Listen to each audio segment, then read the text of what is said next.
Bueno, chicos, yo creo que ya estamos. Buenas tardes a todos de vuelta.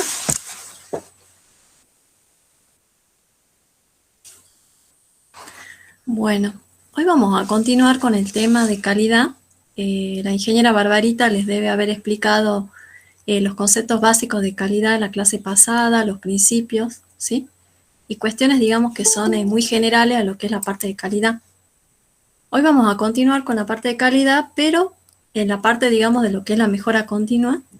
Y vamos a ver algunas herramientas que ustedes también ya deben haber visto a lo largo de toda la carrera, pero aplicada a la parte, digamos, de un método que se llama método de resolución de problemas crónicos o de oportunidades de mejora. ¿Sí? Es medio extenso el método, por ahí me van a tener que tener un poco de paciencia porque tiene un montón de pasos y vamos aplicando varias herramientas que a lo mejor ustedes han conocido, pero es bastante interesante para cuando ustedes, por ejemplo, les toque trabajar en el área de calidad o estén trabajando en otros puestos y armen círculos de calidad para que ustedes, digamos, cooperen. Este es un método que se aplica mucho en la parte práctica en diferentes tipos de empresas, ¿sí? Bueno, yo voy a empezar, voy a apagar la cámara porque por ahí se me corta por internet. A ver, ustedes díganme si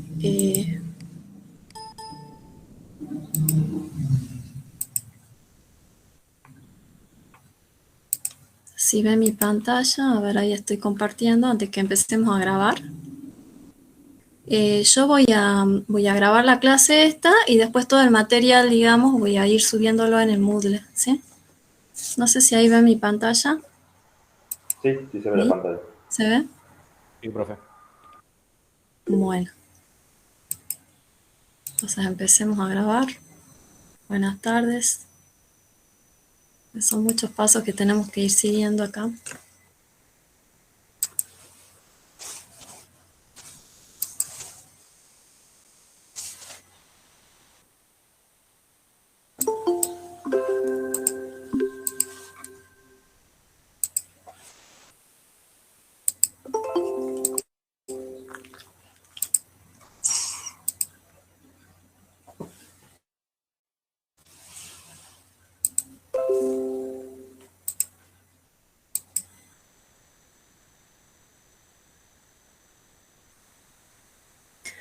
Bueno, como les comentaba, ustedes la clase pasada deben haber visto con la ingeniera Barbarita todos los que son los conceptos previos de lo que es la calidad y cómo se implementan los sistemas de gestión de calidad en diferentes organizaciones. Hay organizaciones que ya los tienen implementados y hay organizaciones que, digamos, tienen la idea de implementarlo, ¿sí?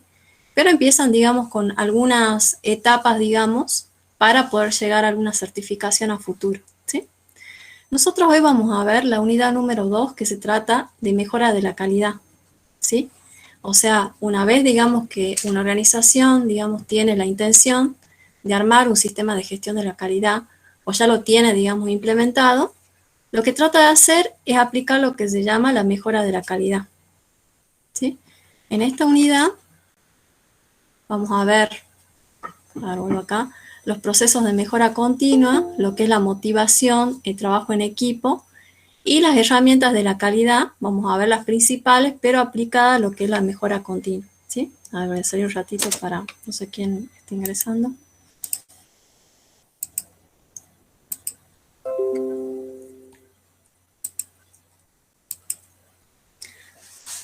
Bueno, vamos a ir viendo lo que es el concepto de mejora continua, que ustedes más o menos lo deben haber visto o les debe haber mencionado el ingeniero Quispe en la materia de organización, ¿sí? Por ahí cuando venían algún tipo de sistemas productivos deben haber visto el término de Kaizen, que generalmente se emplea para la mejora continua, ¿sí? El término Kaizen o mejora continua surge del japonés de dos ideogramas que se llama uno Kai, que es cambio, y Zen, que es beneficioso, ¿sí?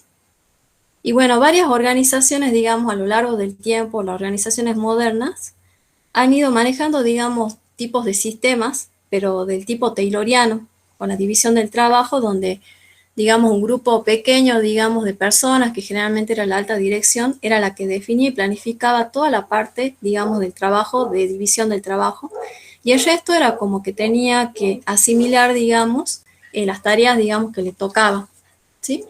Eso, digamos, a lo largo del tiempo fue cambiando y principalmente en el Medio Oriente, cuando se introduce justamente este término de mejora continua, lo que se trata de hacer es considerar, además de esto, lo que era la experiencia acumulada de los trabajadores al desarrollar cada una de las tareas. Entonces, este nuevo paradigma que surge como Kaizen, mejora continua, lo que trata de proponer es un cambio, que en lugar de que, digamos, se haga una división de trabajo y se estipule, digamos, qué trabajo tenía que realizar cada uno de los trabajadores, sino que los trabajadores, digamos, de todos los niveles también tengan un nivel de participación dentro de cada uno de sus procesos, ¿sí? ¿Y por qué digamos, se considera eso importante? Digamos, porque un trabajador, digamos, en un área específica es como que va desarrollando, ¿sí? A lo largo del tiempo, todo, digamos, un expertise, digamos, de lo que va haciendo, que eso se llama conocimiento tácito. O sea, por ejemplo, uno trabaja, no sé, en un call center, ¿no? Uno sabe que tiene que atender el teléfono cuando hacen la llamada, pero uno es como que va desarrollando ciertas habilidades, digamos, para tratar de que su trabajo sea más eficiente. Por ejemplo, arma una codificación, digamos, que la conoce el trabajador. Cuando alguien llama, por ejemplo, ya más o menos va viendo qué tipo de respuesta le va dando. Entonces, ese tipo de conocimiento, digamos, que va desarrollando cada trabajador es lo que se llama conocimiento tácito. Y bueno, los japoneses como que lo incorporan también a este nuevo paradigma para tratar de encontrar mejoras dentro de la organización, ¿sí? O sea que en realidad tratan de que estos sistemas, digamos, de gestión de la calidad no sean tan verticales, sino que sean un poco más horizontales y que ayuden, digamos, a resolver problemas que se llaman crónicos o también a detectar lo que serían oportunidades de mejora, pero en cada uno de los puestos, digamos, de trabajo. Entonces, en definitiva, la persona es como que asume dos roles. Un rol es un rol genérico, que es la tarea que realiza, digamos, en forma habitual, que sería la rutina, y el otro es el que realiza a través de la experiencia para mejorar permanentemente, que eso es lo que se llama la mejora. Entonces, un trabajador, digamos, a través de este paradigma, se considera como que tiene una función dual y que es sostenible en el tiempo. Bueno, entonces a partir, digamos, de esa idea es que surgen los procesos de mejora continua, pero para poder implementarlos en la organización, digamos, requieren, digamos, de ciertos tipos de principios que la ingeniera Barbarita más o menos les debe haber comentado. Lo más elemental para mí, digamos, es de que la alta dirección esté comprometida, digamos, para tratar de implementar la calidad y después poder hacer la mejora continua, ¿sí? O sea que para establecer la filosofía de la calidad, digamos, lo que es la dirección tiene que estar convencida y poder hacer una bajada para que puedan participar, digamos, todos los demás actores dentro de la organización. Crear una nueva cultura, o sea, de que cada trabajador, digamos, sea partícipe de lo que se va a hacer, ¿sí? Y proponga desde su posición, desde su puesto de trabajo, mejoras, que se mantenga un liderazgo, puede ser un liderazgo desde el punto de vista de la dirección, o también puede ser el liderazgo, digamos, dentro de los grupos de trabajo que se puedan llegar a armar, desarrollar al personal y trabajar en equipo, o sea, hacer capacitaciones, digamos, en lo que se refiere a calidad, o también a la parte esta de metodología, de lo que es la mejora continua, desarrollar a los proveedores, o sea, tratar de que tanto proveedores como, digamos, la organización trate de buscar la mejora, digamos, en los procesos, tener un enfoque, digamos, al cliente, atender, digamos, las necesidades de los clientes, planificar la calidad y resolver todas las variaciones que vayan surgiendo, digamos, de los diferentes procesos de producción, o sea, que tengan cierto grado de flexibilidad para tratar de lograr esos cambios y poder llegar a la mejora, ¿sí? Reducir los defectos y mejorar los niveles estándares. Bueno, acá tenemos una clasificación de lo que son las herramientas para la mejora continua, ¿sí? Bueno, la primera clasificación es en función de la creatividad, que nosotros, digamos, vamos a tomar dos herramientas importantes que son la tormenta de ideas y el pocayoke. Después las de selección, que son el diagrama de Pareto, las de análisis, el diagrama causa-efecto, el histograma, diagrama de dispersión, y bueno, las herramientas de medición, que son la lista de verificación y las gráficas de control. Y la de mejora, el ciclo de Deming, que más o menos la profe Barbarita les debe haber explicado un poco en la clase pasada. Acá de todas las herramientas vamos a ver algunas, porque algunas, por ejemplo, las herramientas de medición, que son las gráficas de control, las van a ver con la ingeniera Paiva, y después van a ver otras herramientas más específicas como el QFD, que es la casita de la calidad, que también la van a ver con la ingeniera Barbarita. O sea que vamos a ver algunas herramientas que nos van a servir para esta metodología solamente. Bueno, el método con el que nosotros vamos a trabajar se llama el método de resolución de problemas. Y este método se utiliza, digamos, para abordar desde un punto de vista científico los problemas crónicos y las oportunidades de mejora que puedan surgir en una organización. O sea, no es a prueba y error, digamos, es un método que tiene que seguir una serie de pasos, se lo hace así para tratar de evitar todo tipo de subjetividad, digamos, que puedan llegar a tener dentro del área de trabajo. Por ejemplo, yo puedo decir, bueno, yo trabajo, no sé, en el call center, pero hay muchas quejas de los clientes. Y me van a decir, pero vos cómo sabes eso, tenés algún procedimiento, realizaste mediciones, ¿cómo podés afirmar de que hay un problema de ese tipo? Entonces si yo lo digo únicamente, subjetivamente, porque a mí me parece, no sería la definición de un problema crónico ni nada, digamos, yo tendría que definirlo siguiendo los pasos de este método, ¿sí? Bueno, este libro que es el Berlinghe Cerezo, desarrolla este método a través de estos pasos. Lo primero que se tiene que hacer es identificar el problema. Se llama problema o oportunidad de mejora, ya vamos a ver la definición bien. Y fíjense que acá lo que muestra para identificar el problema es un diagrama de flujo y acá una casita de calidad que se llama QFD, esta herramienta que la van a ver con la ingeniera Barbarita. En esta herramienta, fíjense en el diagrama de flujo, ya lo deben haber visto en procesos. Uno tiene un proceso y va viendo todas las actividades, cómo se relacionan. Acá se colocan las operaciones, las decisiones, y uno va viendo cómo funciona, digamos, un proceso en específico. Y acá en esta herramienta, que es el QFD o casita de calidad, lo que se hace es hacer encuestas, digamos, a los clientes. Ellos dicen más o menos qué tipo de especificaciones quieren sobre algún producto o servicio, y esto se traduce, digamos, en esta casita. Y esto después nosotros lo traducimos a especificaciones técnicas, digamos, de ese proceso o servicio. Y con eso, digamos, se identifica el problema. El otro paso que propone este libro es el paso de examinar la situación histórica, digamos. Por ejemplo, acá de tener, digamos, registros previos, digamos, de algún tipo de variable operativa que nosotros queremos abordar, digamos, para el análisis, o tener, digamos, por ejemplo, algún tipo de gráfico de barras o algún tipo de histogramas, ¿sí? O alguna, fíjense estas curvitas, digamos, que representan, digamos, proyecciones, digamos, a lo largo del tiempo, ver cómo este problema se fue desarrollando a lo largo del tiempo, pero para poder hacer eso es importante implementar lo que serían las mediciones, ¿sí? Después se identifican los elementos característicos del problema, que ya vamos a ver específicamente cómo se definen los problemas, y bueno, a través de un brainstorming, fíjense que lo quisimos especificar así de esta forma. Se hace una tormenta de ideas y se va viendo las características que tiene cada uno de los problemas. Y después, bueno, se buscan las causas más importantes relativas al problema. Acá en este caso se puede utilizar, por ejemplo, un diagrama de Ishikawa o espina de pescado, que algunos ya lo deben haber visto. Y acá, por ejemplo, este es un diagrama de fuerzas también, donde se puede ver, digamos, las fuerzas aceleradoras o las fuerzas, digamos, que retardan, digamos, algún cambio dentro de la organización. En este caso lo usamos para detectar, digamos, las causas relativas a un problema, por qué se ocasiona ese problema. Y después, bueno, se identifica una solución posible, o sea, se hace un plan de trabajo para ver, digamos, cómo atacar las causas que se identificaron.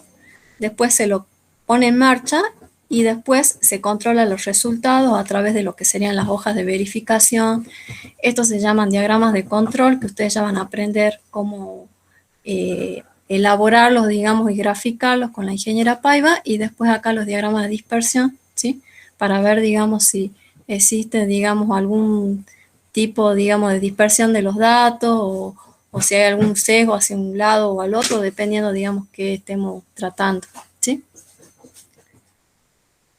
Bueno, este es el ciclo de Deming, que se utiliza también, que propone este ingeniero, que es el ingeniero Tomafuchi, para tratar de resolver o de abordar, digamos, esta metodología a través del ciclo de Deming. El primer paso es la identificación del problema, la observación. El segundo, análisis de la causa, plan de acción, la acción. Después lo que sería la verificación, la estandarización y la conclusión. ¿Sí? Y después nosotros acá vamos a aplicar, fíjense acá está el ciclo de Deming, plan, do, check, act, planificar, hacer, verificar y actuar. Lo vamos a aplicar, pero a través de un librito que es del ingeniero Formento, que la ingeniera Barbarita les debe haber comentado. Es un ingeniero que trabaja mucho con empresas multinacionales en Buenos Aires, y bueno, ella pertenece a ese grupo, que es un grupo sin fines de lucro, que busca justamente realizar mejoras en diferentes tipos de organizaciones. Ellos apoyan a eso, y también para la implementación, digamos, de sistemas de gestión de la calidad. Entonces él desarrolla ese método planteando una serie de pasos para tratar justamente de detectar problemas crónicos o oportunidades de mejora. ¿Sí? El diagramita que propone es este justamente, a través de lo que es el ciclo de Deming. Lo que está en rojito, fíjense que es la etapa de planificación. Acá fíjense que va colocando varios pasos, digamos, que uno tiene que ir siguiendo. Después la implementación, que es el hacer. Después la evaluación de resultados, que sería, digamos, la verificación. Y acá, bueno, este es un diagrama de flujo donde se plantea justamente cuando uno evalúa los resultados, si alcanza o no los objetivos de ese proyecto de mejora. Si los alcanza, se hace un informe final y se estandariza. Y si no se llegan a alcanzar los objetivos, lo que se hace es cerrar el grupo, notificar, digamos, de que puede haber sucedido algún problema, de que el problema no era como tal y se identificó mal, o se vuelve a rever y se vuelve nuevamente a otro paso anterior para ver si las causas que uno detectó de un problema, por ejemplo, eran las correctas o no, o si a lo mejor las medidas que se tomaron para atacar el problema eran las correctas o no. ¿Sí? Hasta ahí más o menos me van entendiendo, chicos. Sí, ¿Sí? sí, se entiende. Sí, profesora, se Sí, profe, entiende. sí. Bueno, ahora nosotros vamos a ir viendo, vamos a ir recorriendo todos estos pasos y vamos a ir viendo cada una de estas herramientas.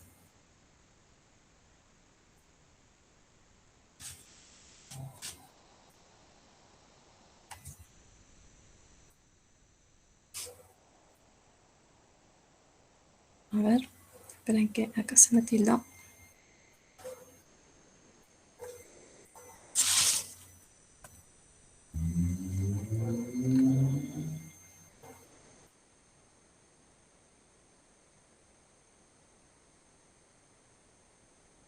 Bueno, como yo les decía acá, la primera etapa que vamos a ver, vuelvo nuevamente al diagrama de atrás, es la etapa de planificación, que es esta, ¿sí? En esta etapa es una de las etapas más importantes porque acá es donde reside toda la carga intelectual para un equipo, porque nosotros para resolver un problema, primero vamos a tener que detectar el problema, pero para detectar el problema vamos a tener que armar un equipo de trabajo, ¿sí? Entonces, acá, digamos, donde reside, digamos, todo eso, lo que yo les decía, la mayor carga intelectual, porque vamos a tener que tener información y datos disponibles para poder hacer un buen diagnóstico de ese problema o de esa oportunidad de mejora, ¿sí? ¿Por qué les digo problema o oportunidad de mejora? Porque nosotros, digamos, al problema no lo vamos a ver como un problema tal cual el problema que nosotros vemos de que algo está funcionando mal. A ver, salgo un ratito porque no me avanza. Sino el problema lo vamos a ver como aquella diferencia entre dos situaciones. Una situación es la que yo tengo actualmente y la que yo quiero alcanzar. A esa diferencia la vamos a ver como problema y lo vamos a llamar oportunidad de mejora. Por ejemplo, si yo estoy trabajando en un sector del call center, ¿no? Y uno quiere disminuir la cantidad de quejas de clientes, ¿sí?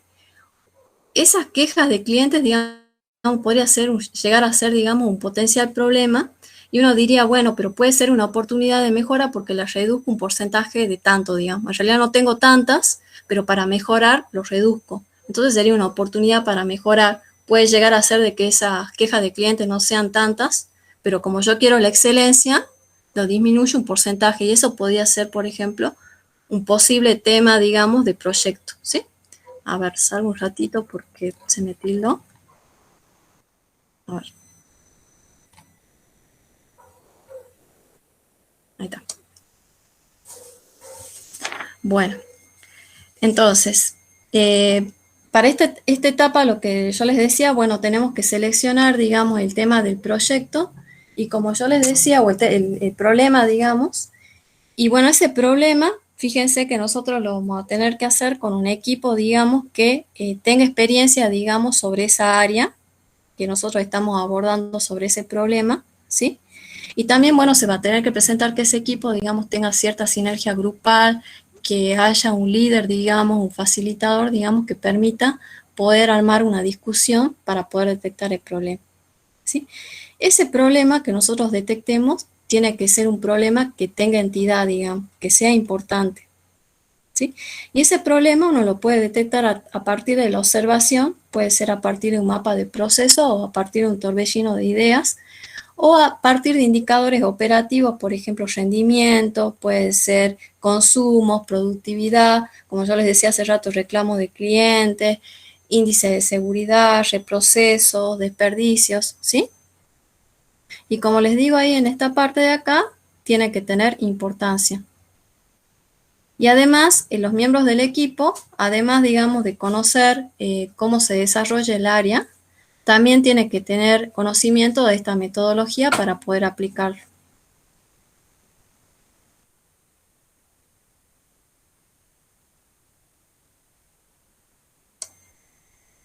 ¿Sí? Bueno, una vez que hacemos eso, bueno, se define, digamos, lo que sería el problema, y ese problema también, digamos, no, digamos, ese problema no tiene que abordarse, digamos, durante mucho tiempo, sino uno le tiene que poner un tope, digamos, para poder resolverlo. Generalmente en la bibliografía se recomienda de que sea más o menos de 6 meses, y si llega a llegar a un año, llega a durar, lo que se hace es subdividirlo para poder ir encarando, digamos, acciones que sean parciales, digamos, para poder, digamos, resolver el problema en general, digamos, ¿sí?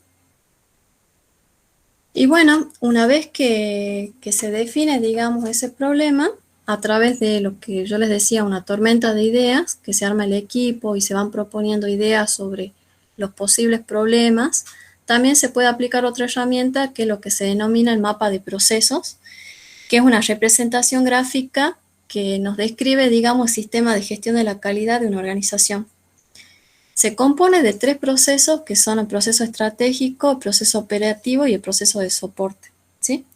Los procesos estratégicos son aquellos, digamos, establecidos por la alta dirección y son los que definen, digamos, cómo opera la organización y cómo se crea valor. O sea, son los que definen todas las políticas, la planificación, las estrategias y las mejoras, digamos, ¿sí?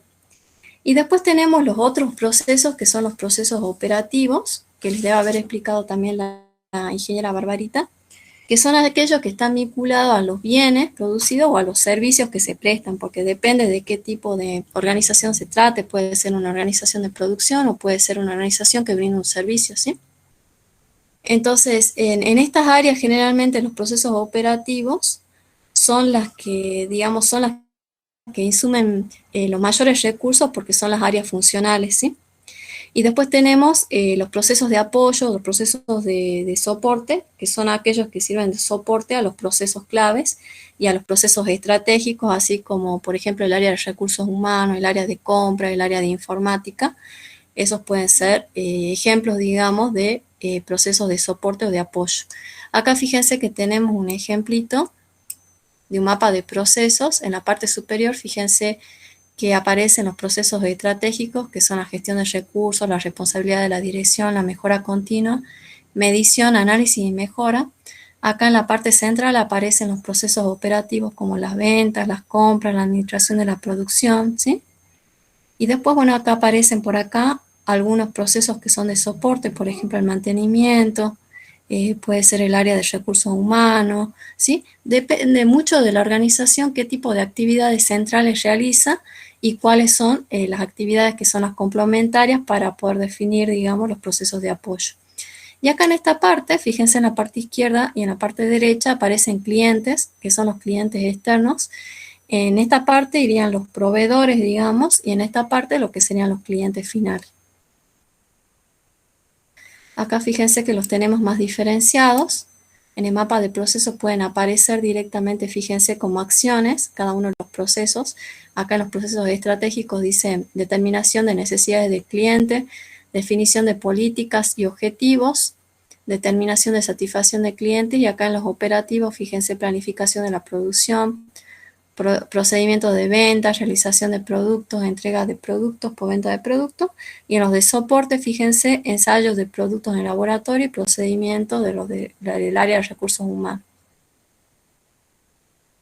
Este es un ejemplo para decir, bueno, me fijo en un área determinada, por ejemplo, que sea realización de producto, y en esta área, por ejemplo, se presentan varios indicadores, digamos, de producción que no son con los que corresponden a los que se impuso en la parte de los procesos estratégicos, ¿sí? Entonces, se ataca esta área, por ejemplo, como un problema, y bueno, acá es donde se desarrolla, digamos, el proyecto de mejora. Puede uno analizarlo en otros lugares, digamos, pero generalmente la elección, digamos, del problema se lo realiza de acuerdo a la importancia que le dé la dirección, ¿sí?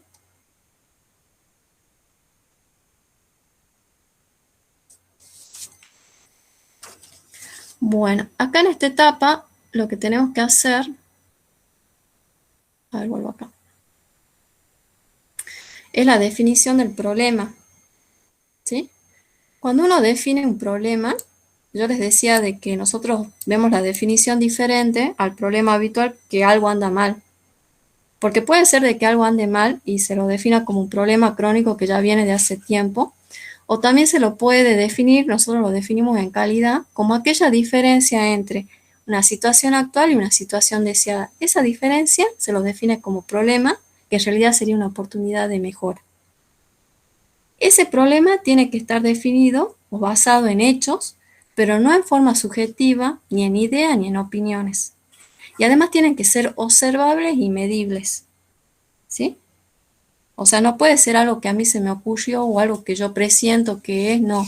Tiene que ser algo que ya se venía midiendo, que puede ser un indicador, por ejemplo, de productividad, que se midió hace un año y que, por ejemplo, nos arroja valores que no son los apropiados, ¿sí? Y uno quiere atacar, digamos, ese problema, digamos, en particular. Pero para poder, digamos, definir el problema, uno tiene que contestar 4 preguntas. El qué, el cuánto, el dónde y el cuándo, ¿sí? Esas preguntas nos ayudan a poder definir, digamos, de manera concreta y acotada, digamos, a qué hace referencia la situación que nosotros estamos analizando. El qué es lo que confirma el tema seleccionado, por ejemplo, demoras, desperdicios, consumos, costos, defectos, ¿sí? El cuánto, ¿sí? Es cómo medimos el problema y cómo lo continuaremos evaluando los resultados después, ¿sí? O sea, qué magnitud tiene el problema de acuerdo a los registros que yo tengo. Acá puede ser, por ejemplo, que haya un atraso de 2 días, pérdidas, desperdicio de 10.000 litros, de 4 kilos por unidad, desperdicios, por ejemplo, o hay un tema de costos, por ejemplo, una pérdida de 50.000 pesos, o hay, por ejemplo, productos defectuosos de 5%. A eso hace referencia el cuánto, digamos, ¿sí? El dónde se observa en términos, digamos, de sector, de línea, de área, de equipo, de proceso, por ejemplo, en la línea de roscado, en ensambladora, en unas válvulas en cuestión, digamos. Después tenemos el cuándo, o sea, se refiere al tiempo durante el cual se ha colectado los datos. Por ejemplo, tenemos los datos de un año, de 6 meses, de 3 meses, por ejemplo. Y si no se llegara a tener, digamos, algún tipo de medición, lo que se hace es esperar un tiempo y decir, bueno, vamos a tomar mediciones sobre este eventual problema, y una vez que uno tenga mediciones, recién es como que sigue o continúa con la metodología, ¿sí?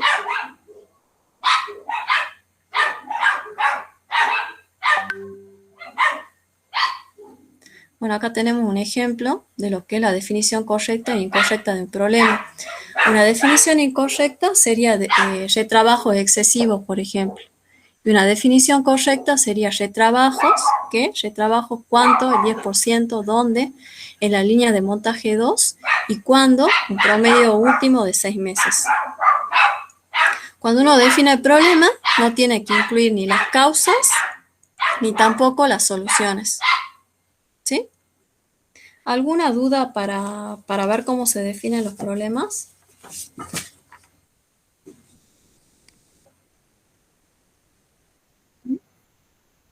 Bueno, porque es medio larguito, por ahí es como que por ahí le va a llegar, se van a perder por ahí, porque vamos a ver varias herramientas. Una consulta, Sí.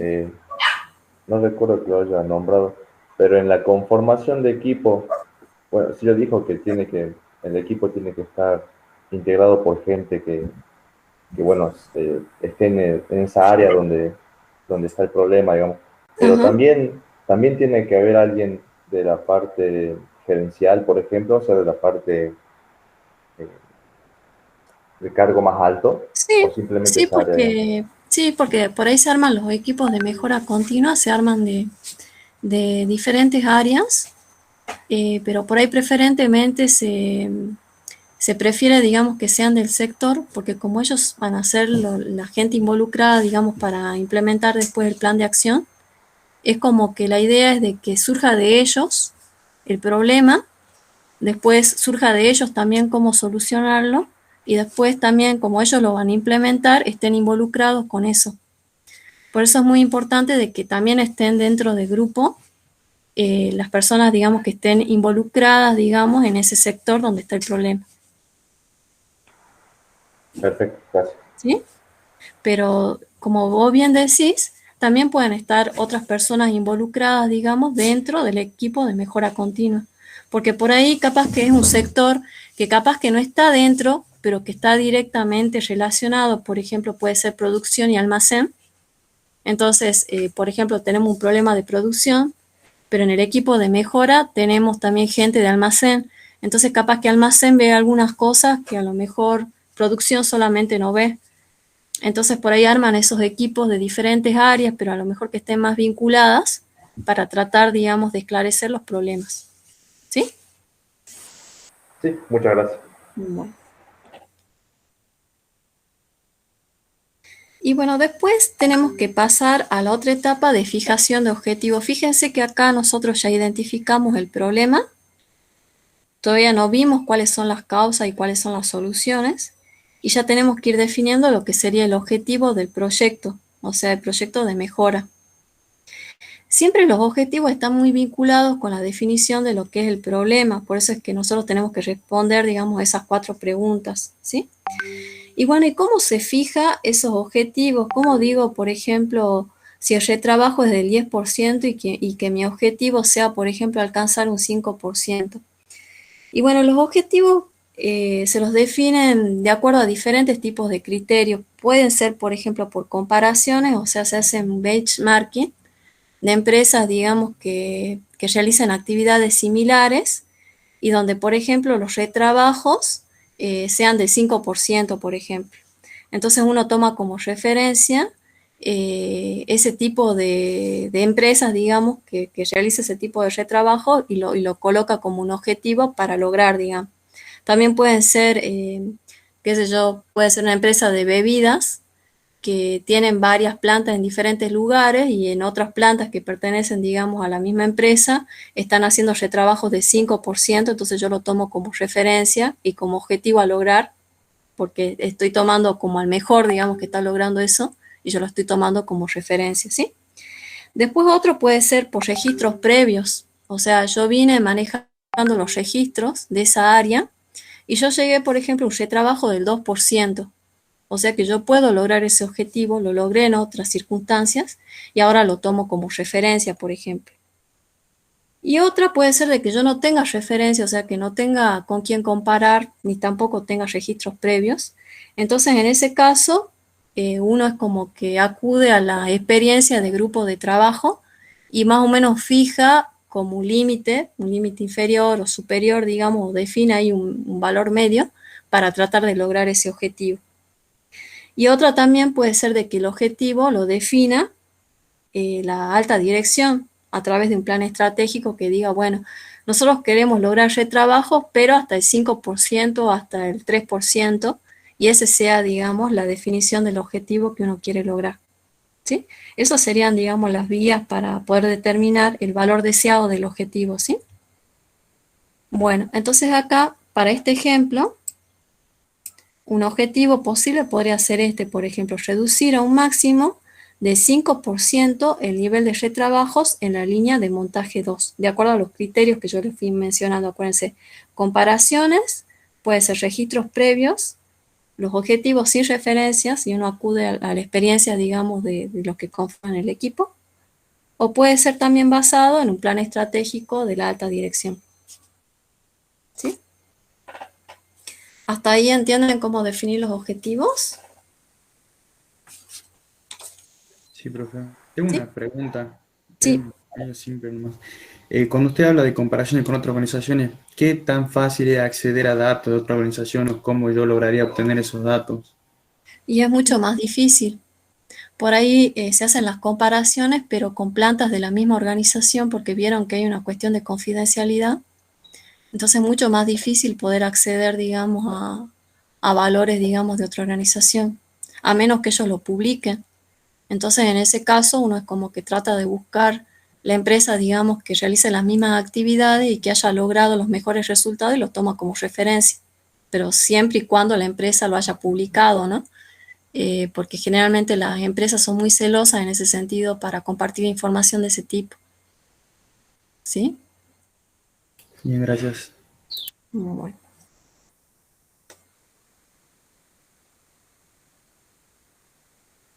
Bueno, acá les puse algunos puntos importantes que se tienen que tener en cuenta cuando uno realiza el trabajo en equipo. Bueno, que uno no tiene que discutir las posibles soluciones del problema, no se tiene que abordar los problemas para los cuales el grupo no tiene recursos o la autoridad o la experiencia, ¿sí? Se tiene que fijar objetivos realistas, o sea, ni demasiado bajos ni demasiado altos, o sea, que no sean objetivos muy conservadores ni tampoco inalcanzables, ¿sí? Y especifica claramente qué cualidad sería medida para verificar el logro del objetivo planteado, que era lo que nosotros vimos para el ejemplito ese que estuvimos viendo.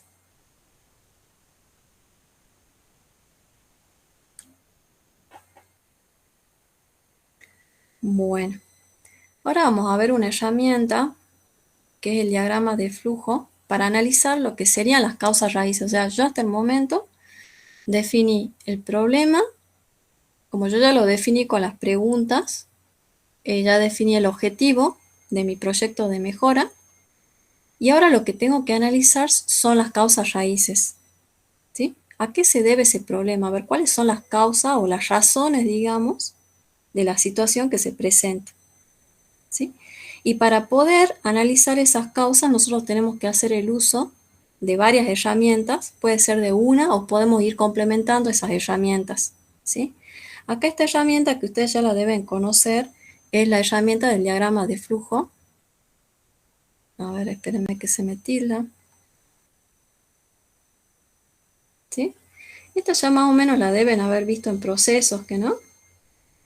Acá lo que se hace en el diagrama de flujo es tratar de demarcar, digamos, un área de estudio, puede ser un proceso o muchos procesos vinculados, y lo que se hace es tratar de definir a través de un dibujo cuáles son esas actividades, equipamientos, las instalaciones, ¿sí? También, digamos, todas las actividades que se van realizando dentro de ese proceso, todas las decisiones que se van tomando, ¿sí? O sea, todos los que son los límites, los componentes y las actividades principales que uno lo va reflejando a través de ese dibujo, ¿sí? Y uno, digamos, va viendo en forma secuencial desde el inicio hasta el final cómo se va desarrollando ese proceso. Es como, ahí dice que es una especie de hoja de ruta para poder llegar, digamos, a saber, digamos, cómo se pasa de un punto a otro y buscar, digamos, sistemáticamente lo que serían las oportunidades de mejora. A ver, salgo un ratito porque parece que me están preguntando algo ahí. No, no, disculpe, se me subió el gato a la computadora y me apretó. Ah, bueno, Disculpe, pero es que me cuesta un poco salir se me tilda. disculpe. Bueno, esto lo deben haber visto un poco en procesos, ¿no? Para construirlo. Acá les puse más o menos una serie de pasos que tienen que tener en cuenta para construir lo que sería el diagrama de flujo. Uno primero lo que tiene que hacer sería reunir toda la información sobre ese proceso con las personas que lo conocen o que trabajan dentro de ese proceso. Se va y se los entrevista y se dice, bueno, ¿cómo empieza acá el proceso, por ejemplo, de compra?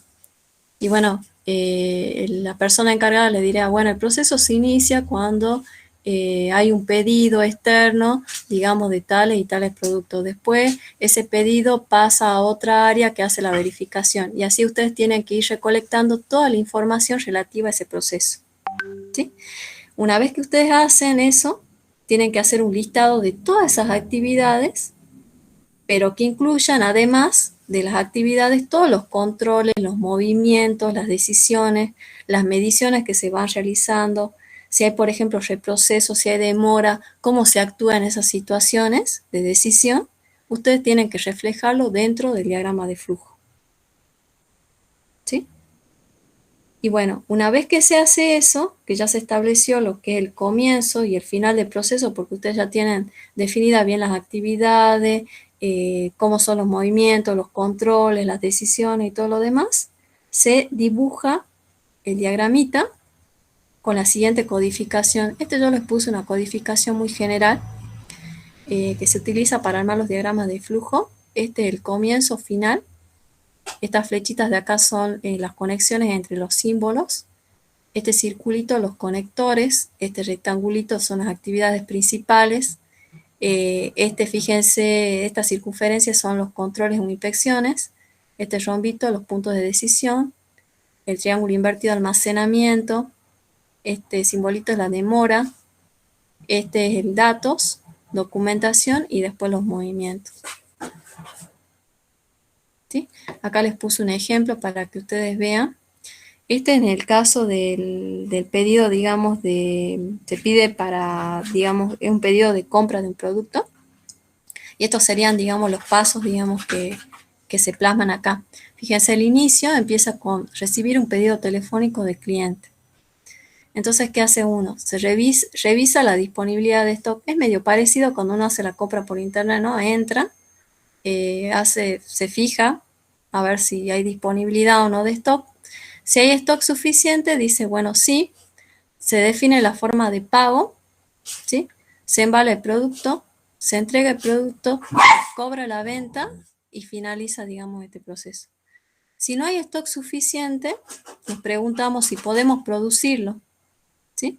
Si lo producimos, primero sí, consultar el tiempo de demora, ¿sí? El cliente puede esperar, si dice que sí, entonces se define la forma de pago, se embala el producto, se entrega el producto y se cobra la venta y termina. Y si el cliente no puede esperar, nos preguntamos si va a pedir otro producto, si no quiere pedir otro producto porque quería ese producto, entonces ya finaliza acá. En el caso de que, por ejemplo, no podemos producirlo, se informa al cliente, pide otro producto, si dice que no, finaliza, y si dice que sí, volvemos nuevamente a la parte inicial, donde se recibe nuevamente el pedido telefónico, pero pidiendo otro producto, y bueno, se realiza el mismo ciclo que fuimos mostrando acá. ¿Sí? ¿Entiende más o menos cómo se va armando el diagrama de flujo? Sí, profe. Sí, profe. Sí, profe. Bueno, obviamente después cuando ustedes ya trabajen, cuando les toque trabajar o tengan que armar su propio proceso, van a empezar armando uno inicial y después lo van a ir corrigiendo, porque por ahí hay decisiones que están escritas o que están dadas en forma tácita, pero no están escritas. Entonces van a tener que armarlo ustedes y revisarlo varias veces. La profe, cuando les dé la parte de documentación, cuando se arman los procedimientos, se pide que se arme un diagrama de flujo y dentro de lo que son los procedimientos se pone la persona, que es la que los elabora, la persona que los revisa y la persona que los aprueba. Generalmente la persona que revisa los diagramas de flujo son personas que están o que trabajan dentro de esa área y que saben cómo es el manejo. Por eso es bien importante cuando uno recolecta la información de saber bien cuáles son los pasos o no, porque a lo mejor por ahí también pueden no decirles y después se dan cuenta cuando ya lo armaron, entonces lo tienen que volver, digamos, a trabajar, digamos, al diagramita. A ver, veamos la otra herramienta, que es el torbellino de ideas, o la tormenta de ideas, que esta herramienta ya la vienen usando ustedes, siempre la utilizan, que es el brainstorming, ¿sí? Bueno, en este caso, la tormenta de ideas, ¿se acuerdan que hace rato yo les dije que lo podemos utilizar para el caso de los problemas, para la definición del problema, donde, bueno, uno armaba el equipo de trabajo y definía el problema? Una de esas era la aplicación de esta herramienta. Y la otra es para justamente determinar las causas raíces. Y se realiza, digamos, también una tormenta de ideas, ¿sí? Bueno, acá se arma, digamos, el grupo de trabajo, se coloca el problema, puede ser en una pizarrita, y cada miembro del equipo va diciendo las posibles causas de ese problema. Como esta es una herramienta creativa, vieron de que cada persona no puede condicionar a la otra, o sea, uno tiene la libertad de poder decir la causa, digamos, que uno le nazca, digamos, en ese momento que cree, digamos, que le atribuye ese problema, ¿sí? ¿Hasta qué punto? Hasta que, digamos, cuando uno ya recorre la ronda y cada uno dice, bueno, ya no se me ocurren más causalidades, entonces ahí es donde termina, digamos, esta metodología. Después lo que se hace generalmente una vez que uno tiene un listado de posibles causas es volver a hacer una reunión, volver a revisar las causas y algunas puede ser de que ya no sean causas porque se las pensó o se las charló, entonces a esas causas se las saca, digamos, del listado. ¿Sí? Pero vieron que esta es una herramienta bastante fácil que ustedes ya la vienen usando para diferentes cosas cuando trabajan en equipo. ¿Sí? Bueno, acá les explico con más detalle cada uno de los pasos que más o menos yo ya les fui diciendo. ¿Sí? Y acá les pongo a ver, hay que se metila por ahí. Ahora les doy más o menos una sugerencia que es la que figura en los libros de cómo tienen que ir trabajando en la forma más ordenada, darle tiempo, digamos, para que vayan diciendo cada uno las posibles causas, después escuchar los comentarios, después volver a repetir el proceso.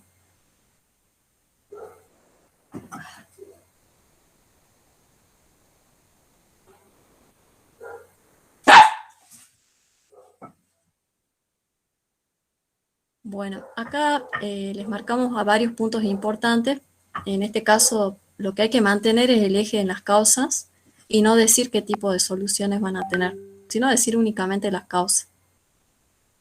Y mantener mucha atención en el objetivo del equipo, que es encontrar justamente esto, las causas solamente, no desarrollar, digamos, cuáles serían las posibles soluciones.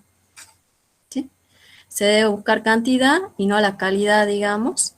Y bueno, las ideas también se deben expresar en forma muy escueta, o sea, muy breve y no desarrollada, y se debe realizar justamente las revisiones de ese listado.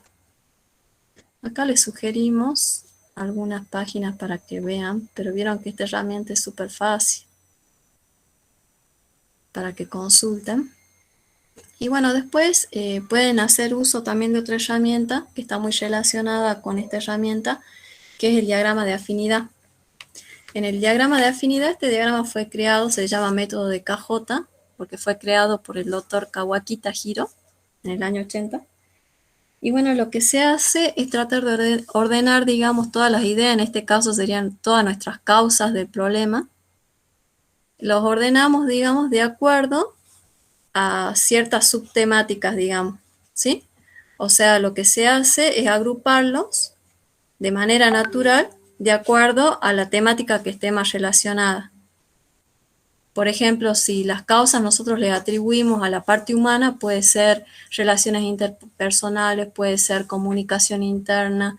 Entonces nosotros hacemos acá una tablita y colocamos acá aspectos humanos y colocamos acá todas las causas referidas a eso. Otras causas pueden ser, por ejemplo, de procedimientos o de métodos, entonces acá colocamos todas las causas que están referidas a eso, ¿sí? y así vamos ordenando las causas que nosotros tenemos. Eso puede ser una herramienta para ordenarlas, digamos, de acuerdo a la afinidad que tenga.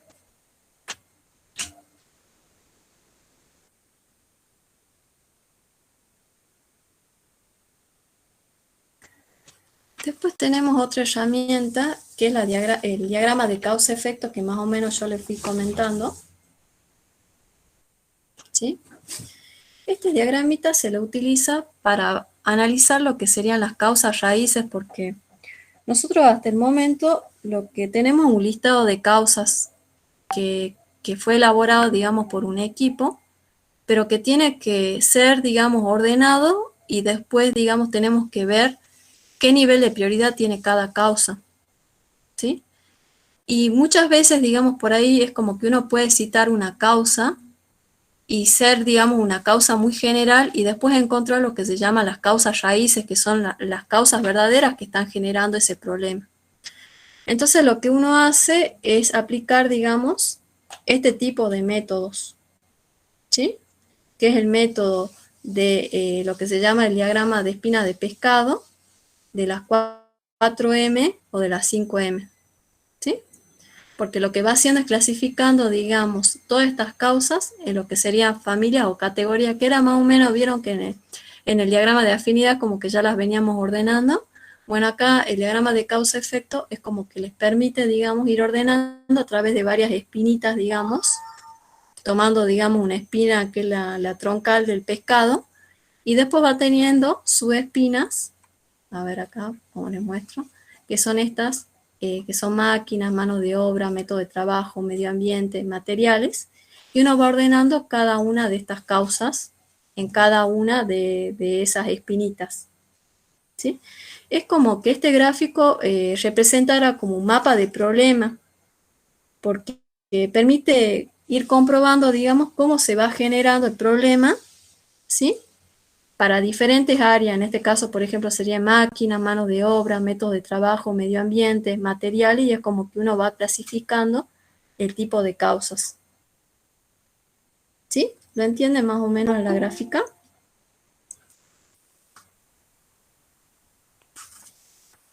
Sí, sí se entiende. ¿Sí? Pero ahí no le está dando importancia a ninguna en particular, ¿verdad? O sea, todo tiene No, la misma importancia. Máquina, mano de obra, método de trabajo, todo tiene claro. la misma importancia. Por ahora tienen la misma importancia porque ahora vemos las causas que nosotros teníamos de listado, lo vamos agrupando en estas espinas de pescado. Claro, ¿qué pasa si las máquinas, por ejemplo, son las que están causando justamente algo en la mano de obra? O sea, que como que es Sí, dependiente mano de obra. pueden haber causas que estén relacionadas unas con otras, por eso es que una vez, digamos, que uno determina, digamos, las causas, hay que ver las causas raíces. A ver, acá tenemos un ejemplito, este es un ejemplito de cómo se fueron agrupando las causas en cada una de las espinitas. Y acá tenemos un ejemplo que está más bueno, que fíjense que acá el problema es el aumento de piezas defectuosas en la línea 4. Entonces, fíjense que acá un área es el hombre.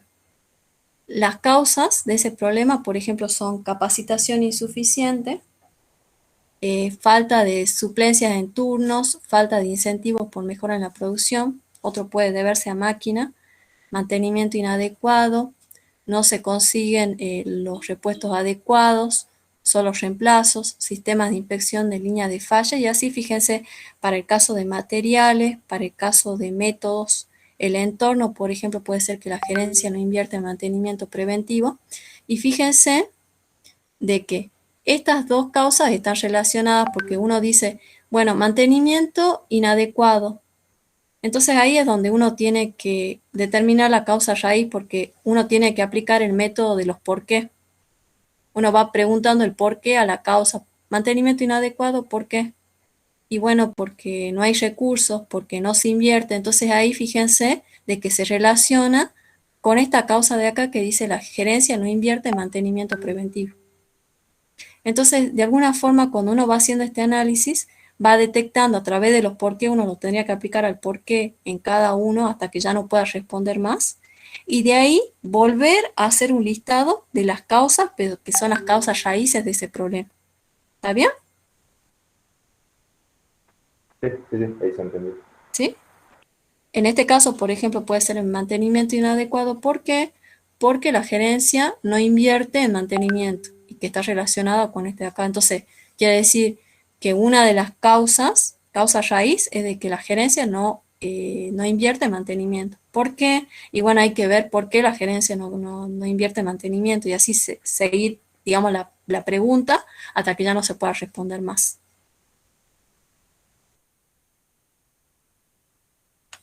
¿Sí? Un ejemplo podría ser, no sé, con respecto a pedidos que se hagan, por ejemplo, ¿no? Si uno dice falta de datos en pedidos, ¿por qué? Y bueno, puede ser por desconocimiento técnico. ¿Y por qué? Y bueno, por falta de capacitación. ¿Y por qué? Y bueno, ella no puede responder más, o sea que la causa raíz en ese caso sería falta de capacitación. Entonces va detectando todas esas causas raíces que son en realidad las que originan, digamos, este problema que está acá, ¿sí? Y las va enlistando nuevamente. Y de ahí esas serían las causas reales, digamos, del problema.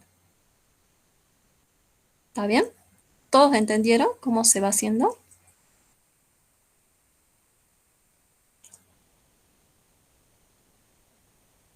Sí, profe. Bueno, Sí, profe. bueno. Y ahora venimos a la parte esta. Una vez que uno ya tiene todas las causas, ahora, ¿cómo sabemos cuáles causas son las más importantes? Entonces uno tiene que hacer una ponderación de las causas.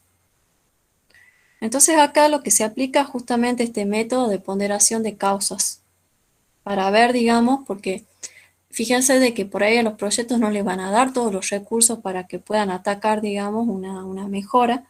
Entonces uno va a tener que ir atacando parcialmente, de acuerdo a la causa, digamos, que sea la más importante.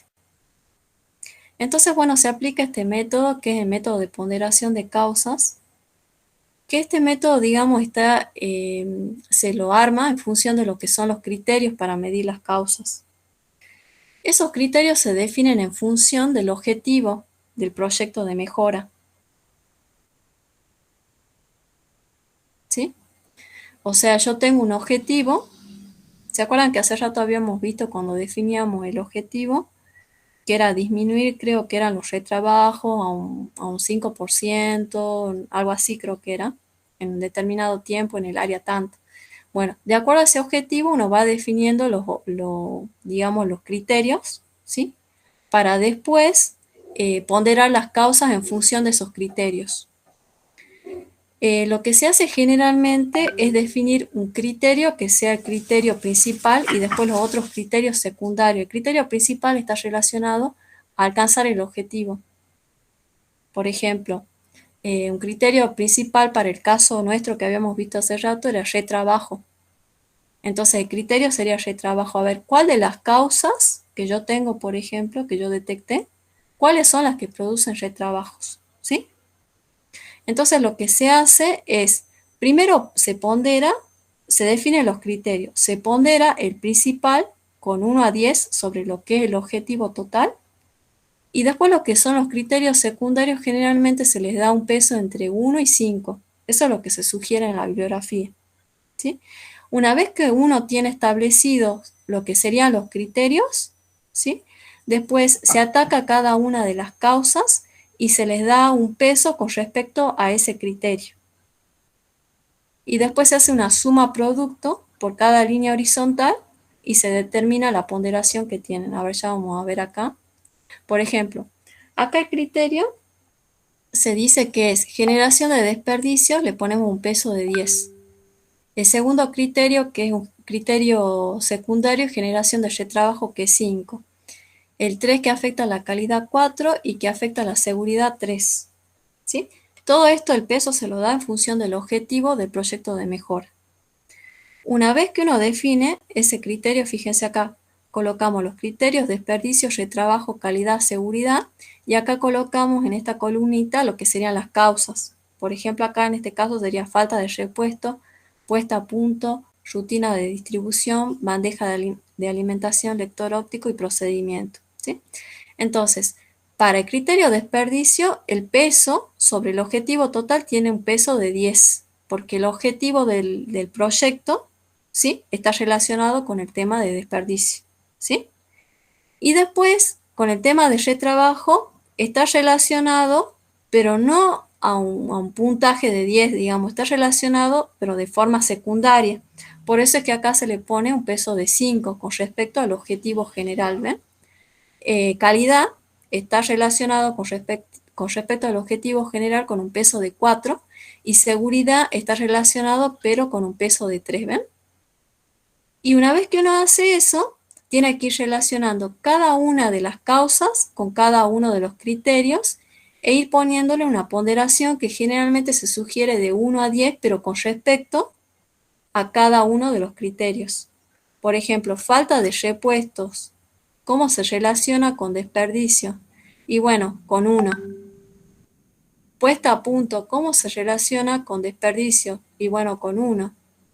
La rutina de distribución, ¿cómo se relaciona con desperdicio? Y bueno, se relaciona con 9, porque a lo mejor capaz que acá hay un manejo inadecuado de los productos, por eso es que tiene un peso alto, ¿sí?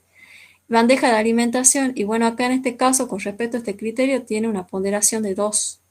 El lector óptico, 1, con respecto a desperdicio. Y procedimiento, y bueno, 8, porque imagínense capaz que hay procedimientos que no son los correctos, que están generando este tipo de desperdicio, por eso es que le di una ponderación de 8. ¿Sí? Y así, cada causa yo lo voy ponderando con respecto a cada uno de los criterios que yo definí previamente. Y una vez que yo completo cada una de las filitas, lo que hago es la suma producto. Hago el producto de 1 por 10, más 1 por 5, más 1 por 4, más 1 por 3, y eso me da el peso total de esa causa, que en este caso sería 22 para el caso de falta de repuesto.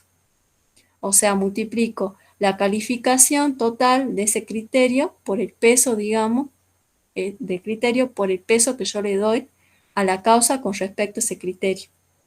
Más después sería el peso total de criterio retrabajo por el peso que yo le doy a esta causa relacionada a ese criterio, y así voy haciendo la suma producto. Y bueno, eso lo hago para todas las causas, y fíjense que la causa que tiene el valor más alto es la rutina de distribución. Obviamente me iba a dar porque fíjense que está muy relacionado con el desperdicio, ahí es donde tenía el valor más alto. Y después le sigue el tema de los procedimientos. Entonces lo que esta metodología les da es como un orden de todas las causas, digamos, raíces que uno detectó, y la va ordenando, digamos, de acuerdo a la prioridad, digamos, que yo le tengo que ir dando para después desarrollar el plan de acción. ¿Sí? ¿Lo entienden, chicos?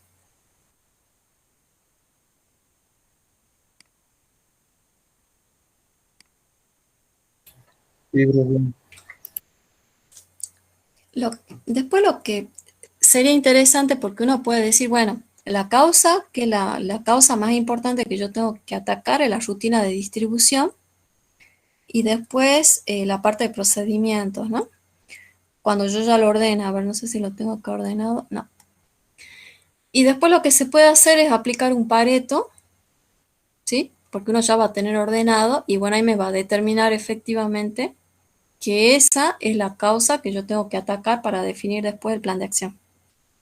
O sea, estas herramientas por ahí no se aplican en forma aislada, sino que yo también puedo ir complementándolas. Por ejemplo, esta ponderación de causas, después la puedo complementar con el otro, que es la parte de histograma.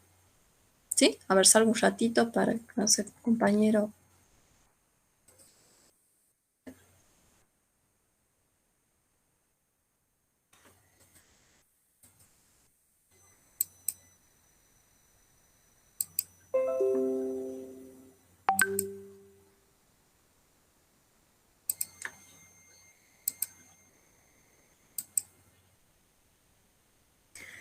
Y bueno, después tenemos otra herramienta que es el diagrama de Pareto.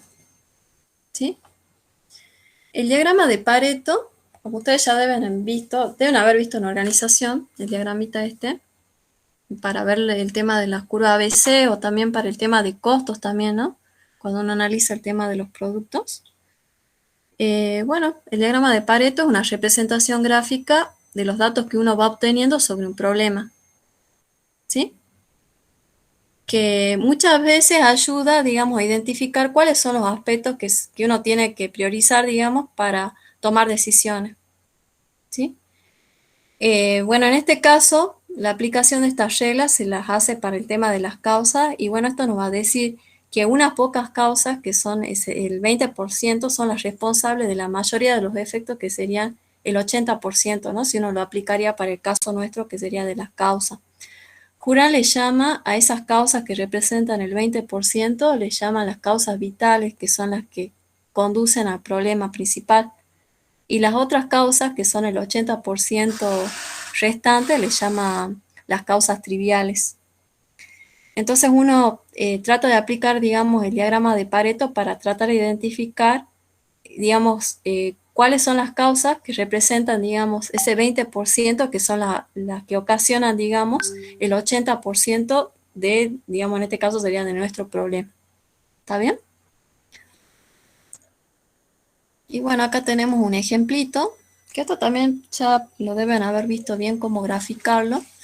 Acá fíjense que se toma, estas son quejas de clientes, y acá estas son las causas que pueden, digamos, que pueden causar, digamos, ese problema, que son la falta de comunicación, errores de ortografía, textos incorrectos, entrega fuera de término, idea incorrecta, productos con defectos, ¿sí? Estas son las causas. Entonces, por cada uno de los meses, entonces se toma una base de un año, se fue tomando esos registros de las causas, ¿sí? ¿Sí? Y después lo que se hace es una sumatoria total para el año. Por ejemplo, para falta de comunicación se hizo una sumatoria de todas las quejas durante todo el año y esto dio 27. Para errores de ortografía, la sumatoria total durante todo el año dio 20 y así para cada una de las causas.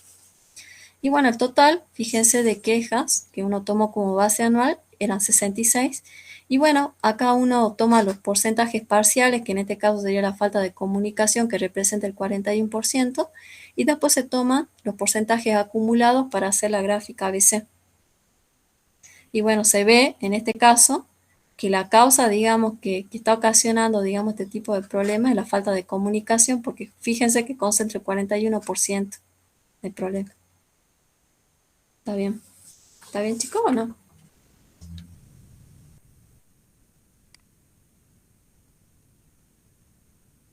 ¿Lo ven?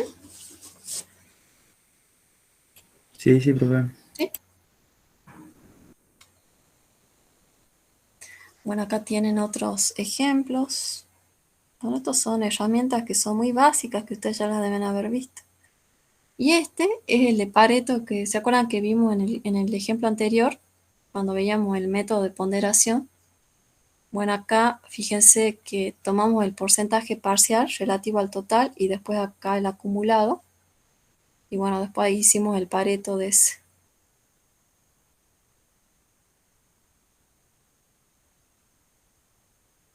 Lo bueno de Pareto es que es un diagrama muy simple y como que a simple vista uno ve, digamos, fácilmente a ver cuál es la causa que está produciendo o en mayor medida el problema.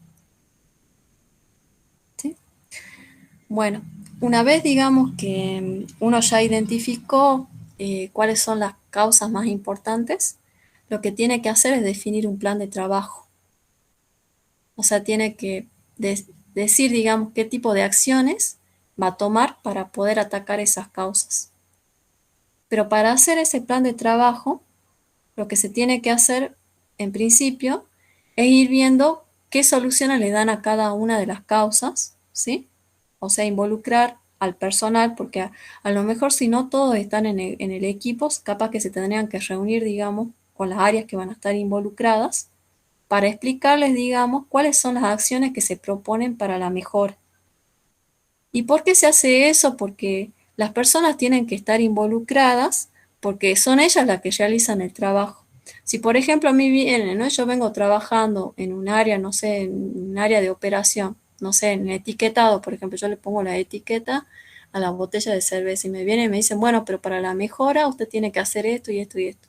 Y yo no estoy involucrada, a lo mejor como yo ya lo vengo haciendo hace muchos años, no quiero hacerlo. Entonces como que hay una cuestión humana ahí que es la resistencia al cambio, que uno también la tiene que tener contemplada porque cuando ustedes vayan a trabajar en las empresas van a tener muchas personas a cargo, por ejemplo, que van a ser más grandes que ustedes y ustedes le van a ir a decir cosas y ustedes le van a decir, bueno, pero estos chicos, ¿qué me vienen a decir? Porque yo hace años que trabajo. Entonces, en esos casos, para tratar de implementar mejoras, siempre tienen que estar las personas que realizan el trabajo involucradas para que surja de ellos, digamos, la propuesta de mejora, estén ellos involucrados en la mejora, porque si no, no lo van a hacer. Por eso es que cuando uno asigna, digamos, las responsabilidades del personal, ¿sí? Todos tienen que tener la responsabilidad de hacerlo y estar involucrados para poder realizarlo. Decir también qué recursos van a involucrar esos cambios. Generalmente uno trata de hacer los cambios, digamos, más una cuestión operacional, que no insuma tantos recursos. Y cuál es la fecha de terminación, digamos, que uno le va a imponer para el proyecto. Porque uno va probando, digamos, para ver si las medidas que uno toma son las correctas o no. Por eso es que es bien importante tener medidas de referencia al principio, para después, cuando uno aplique el plan de acción, uno puede evaluarlas, porque si no tiene medidas iniciales, después ¿cómo va a evaluar la mejora? Si después uno tomó las medidas recién después, ¿sí? Uno tiene que tener la medida inicial para decir, bueno, yo implementé este plan y logré, por ejemplo, un retrabajo del 4%. Antes era del 10% y yo lo reduje a un 4%. Si uno tiene eso, uno puede decir, bueno, esto efectivamente es como que dio resultado. Pero si uno no tiene las medidas previas, como que uno no puede decir si resultó o no el plan. ¿Sí?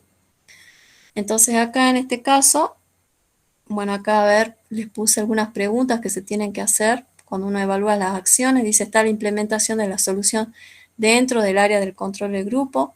¿Satisface la solución propuesta los requerimientos planteados por el objetivo? ¿Se cuenta con los recursos necesarios para ser utilizados por el equipo? ¿Es adecuada la relación costo-beneficio de la solución? ¿Es aceptable el tiempo que llevará a implementar la solución? ¿Se podrá vencer la resistencia al cambio? Eso es lo que más o menos yo les comentaba. Y bueno, acá les colocamos una serie de puntos importantes que tienen que tener en cuenta, ¿sí? Por ejemplo, que acá es aconsejable no aceptar una solución demasiado rápido. Se debe analizar cuidadosamente las consecuencias, por eso es que tienen que estar todos involucrados. No se debe tratar de forzar soluciones que no existen, ¿sí? Y bueno, acá están los otros puntos que también tienen que tener en cuenta. Acá, fíjense que hicimos un cuadrito para mostrarles más o menos cómo se hace un plan de trabajo. Acá sería la acción, el responsable, la fecha de finalización, qué tipo de recursos va a insumir y el grado de avance que tiene, porque uno tiene que ponerle una fecha de tope para poder evaluar después. Por ejemplo, acá la acción sería cambio en el material de filtrado de recirculación. ¿Y quién es el responsable? Y bueno, es un D. Fernández. La fecha de finalización, el 3 del 8 del 8. Y bueno, acá dice importación de Alemania, esos son los recursos que va a usar. Y el grado de avance, que ya lo terminó, digamos. Y así, cada una de las acciones tiene que tener, fíjense, el responsable, la fecha de finalización, los recursos y el grado de avance. Cuando uno realiza, digamos, después la evaluación. Y bueno, después, bueno, ya viene la implementación. Cuando uno ya desarrolló el plan de trabajo, ya están todos de acuerdo que todos van a hacer eso, como que van a llevar las medidas adelante. Bueno, se le implementa. ¿Se acuerdan que nosotros acá teníamos la parte de planificación? ¿Sí? Después acá tenemos la parte, digamos, de lo que es la acción, digamos, plan, do, check y act, ¿sí? Entonces acá tenemos lo que sería la implementación. Tenemos el plan de trabajo y lo tenemos que llevar a cabo. Para poder hacer eso, siempre tienen que tener en cuenta que las personas que lo hagan tienen que estar capacitadas. O sea, si ustedes hicieron un gran cambio en esa área o proponen un gran cambio en esa área, primero van a tener que educarlos y entrenarlos para ver que ellos puedan hacer ese cambio. Por ejemplo, les cambian un equipo en una determinada área. Lo primero que se van a tener que asegurar es que las personas sepan manejar bien los equipamientos para poder después implementar ese proyecto de mejora en esa área. O si se cambia algún procedimiento, por ejemplo, el procedimiento de compra, cuando entra la emisión de la orden de compra a esa área, que vaya a otra sección, ustedes van a tener que informarle bien a las personas cómo van a tener que manejarse para poder implementar las mejoras. O sea que tiene que haber una preparación previa de las personas involucradas para poder realizar el plan de acción, ¿sí? Tiene que haber un compromiso de esas partes involucradas, los recursos disponibles, ¿sí? Y después hacer un control de esas acciones que se vayan haciendo. Generalmente lo que se hace primero es una prueba piloto. O sea, se hace una prueba de unos días para ver si funciona y uno va ajustando sobre la marcha y después recién lo toma como implementación un tiempo posterior, digamos, hasta que se ajuste un poquito. No mucho tiempo, sino un tiempito hasta que más o menos surjan dudas de cómo tienen que producirse esos cambios, hasta que las personas sepan y estén involucradas, digamos. Eso es para evitar de que no lo hagan, porque si ustedes van e implementan directamente el plan de medidas que lo hagan las personas y no están capacitadas, no saben lo que tienen que hacer, entonces los resultados que van a obtener no van a ser muy buenos. Entonces, primero se tienen que asegurar de todos esos pasos que yo les fui diciendo previamente para después poder implementar. Así tienen buenos registros después.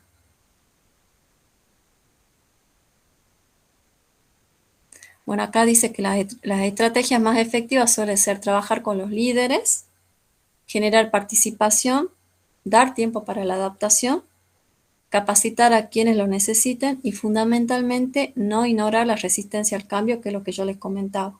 A lo mejor pueden implementarlo y colocar una persona que es la que vaya regulando, digamos, esos nuevos cambios que se produzcan dentro de esa área. Si, por ejemplo, no tienen tiempo para una prueba piloto ni nada, o si ustedes están dentro del grupo de mejora, ustedes estar al lado más o menos para ir viendo si si van haciendo los cambios que están, digamos, puestos en el plan de trabajo. Y después finalmente lo que se hace es evaluar los resultados, ¿sí? Bueno, esta etapa es la que, digamos, nos dice si lo que implementamos realmente tiene efecto o no tiene efecto, ¿sí? Es una de las etapas más importantes porque con eso, si tiene resultados, buenos resultados, lo que se va a hacer después es tratar de incorporar esos cambios, porque vieron que uno coloca un proyecto de mejora de un año, de 6 meses. Si eso llega a tener efecto, entonces lo que se hace es estandarizarlo e incorporarlo, digamos, a la forma de trabajo de ese grupo de personas, por ejemplo, ¿sí?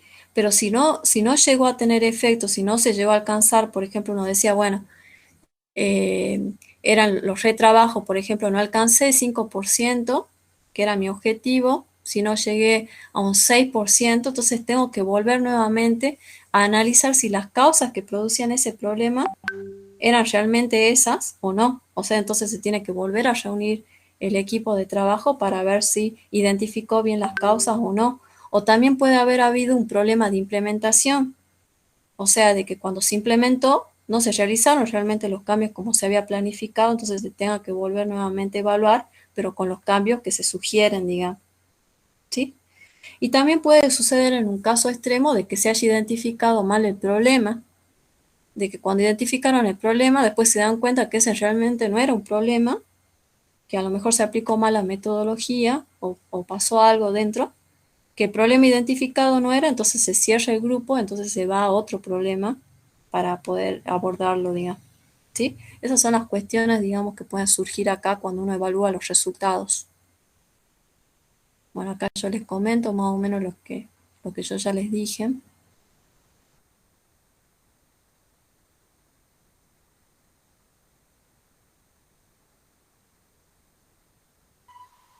¿Sí? Y ahora vamos a ver algunas herramientas que son las herramientas de control que están relacionadas justamente para la parte de evaluaciones o para tratar de evitar, digamos, errores, ¿sí? Bueno, acá tenemos una herramienta que esta es la Pokayoke, que la deben haber escuchado. El Pokayoke es una herramienta de calidad que justamente le impuso Shigeo Shingo en los años 60, que es una herramienta que se la utiliza para prueba de errores, que ustedes deben, ahora cuando vean ustedes el ejemplito, deben haber visto el Pokayoke. Esta herramienta justamente es para tratar de evitar errores o que surjan algún tipo de dificultad, ¿sí? O sea, se eliminan los defectos en un producto o en un servicio, previniendo o corrigiendo los errores que se presenten lo antes posible. Por ejemplo, ¿vieron cuando ustedes suben un ascensor que hace justamente el ruidito, si algo pasa o si algo está mal, digamos, hace un ruidito, o las máquinas, por ejemplo, los equipos que también hacen los ruiditos de alarma, digamos, le están previniendo, digamos, por ejemplo, al operario de que hay algo que está funcionando, justamente, por ejemplo, puede ser en, no sé, una central hidráulica, en alguna compuerta que está mal, y le señala dentro del tablero, digamos, con luz roja, de que está sucediendo alguna cosa y que tiene que revisar antes que suceda el error. Bueno, ese es un choque, por ejemplo. Y acá les pusimos otros ejemplitos, por ejemplo, los colores en las envolturas de las hamburguesas. Vieron que los sistemas de atención del fast food son re rápidos, vieron que tienen que efectuarlos en un tiempo determinado. Entonces, para no equivocarse, las envolturas de las hamburguesas tienen diferentes colores. Entonces, bueno, esta es la tradicional, la doble, la triple, esta es la que tiene, no sé, el queso cheddar, esto, y bueno, tienen diferentes tipos de envolturas, digamos, para distinguir las hamburguesas.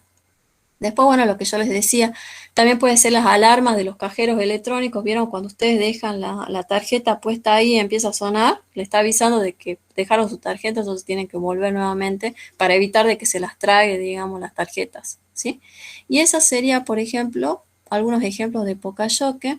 La protección de celdas en el Excel, por ejemplo, cuando les dan una planilla para que ustedes trabajen, no sé, la profe Barbarita ya siempre les da en procesos, y les da con protección en las celdas para que no hagan cambios. Por ejemplo, si es de una tabla que está codificada dentro de Excel, para que no, digamos, no se toquen esos valores y ustedes puedan acceder únicamente a algunas tablas para introducir datos y los otros, digamos, como que están protegidos. Bueno, acá ya les voy a mostrar un ejemplito. ¿Vieron acá? Este puede ser de un tablero. Fíjense que tienen diferentes colores donde les van indicando justamente las señales de alarma para cada cosa. Acá fíjense que es más manual, yo tengo un conjunto de biblioratos y para ordenarlo, fíjense que coloqué acá una línea. Y para no estar fijándome a ver cuál bibliorato es cuál, con la línea yo ya los voy agrupando directamente. Si saco sé de que le falta la línea esta, entonces yo lo voy a colocar al bibliorato ahí. Después fíjense que es un que bien interesante que se usa en los talleres, que también los deben haber visto, que tiene la sombra de la herramienta. Entonces cuando usan la herramienta, después para ponerla en el mismo lugar, tienen la sombrita esa y van colocando cada una de las herramientas. Y bueno, este es un despertador, fíjense que tiene la ruedita. Como uno tiende a apagar el despertador, bueno, este despertador tiene la ruedita y empieza a sonar hasta que se levantan y bueno, ya cumple su función. A ver, acá les puse un ejemplito. Creo que tengo. No sé si todos ven ahí. Sí, sí se ve. ¿Sí? ¿Se ve? Bueno, este es un ejemplito porque el otro día era que me comentaban en el súper de que se desaparecen los carritos de súper. Me parece interesante fíjese del video Este es un choque.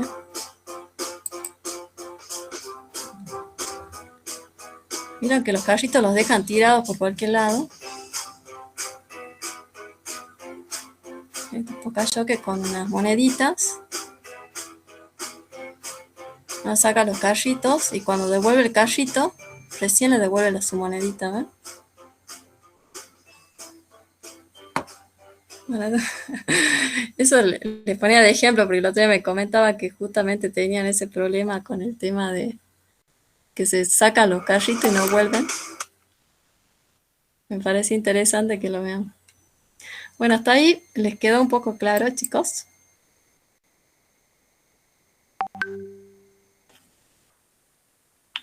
¿Sí? Sí, profe. Bueno. Sí, está claro. Es que son un montón de herramientas y de pasos, por eso yo les decía de que por ahí se van a marear, se van a perder, se van a aburrir por ahí, así que... Bueno, después tenemos otra herramienta que es el histograma. El histograma lo que hace es representar gráficamente toda la variación de un conjunto de datos. O sea, lo que va mostrando la frecuencia o la cantidad de observaciones con respecto a un valor particular o dentro de un intervalo específico de alguna variable que uno quiere medir, ¿sí? Para el caso de variables continuas se llama histograma y para el caso de variables discretas se llama barras. Y bueno, ahí me va mostrando, digamos, los diferentes tipos de patrones que tiene la distribución.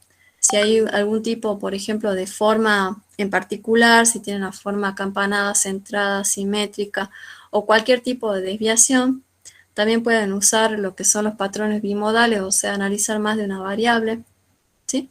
Eso lo que me permite es ver o analizar rápidamente a través de un histograma, rápidamente los datos que yo relevé. Vieron que cuando nosotros hacemos la evaluación, vamos a tener un conjunto de datos, y por ahí si ustedes van y presentan una planilla, vieron de que no es tan fácil de visualizar bien, digamos, los datos obtenidos. Entonces, bueno, uno utiliza, digamos, un histograma para tratar de ir agrupando, digamos, y ver la variabilidad que tienen esos datos. Bueno, acá fíjense que les pusimos cómo construir el histograma. Bueno, si uno tiene una cierta cantidad n de datos, esos datos tienen que ser fiables y representativos, o sea que no tienen que ser incompletos y tienen que ser tomados bajo condiciones normales. O sea, yo no voy a ir a tomar datos, por ejemplo, si la máquina está funcionando mal. Yo voy a tomar los datos cuando una máquina, por ejemplo, esté funcionando en condiciones normales para que no me surjan las variables dummies. Después se establece lo que sería el número de clases. Si n es menor que 50, el k está entre 5 y 7. Si n es mayor que 50, bueno, el k, que es el número de clases, se determina como n sobre 50 más 6. Después se redondea el k a un número entero. Bueno, después se determina el intervalo de clases como el cociente entre xmax y xmin sobre k. El xmax es la observación mayor y el xmin es la observación menor. Y después, bueno, se van colocando las medidas de acuerdo al intervalo de clase que tengan.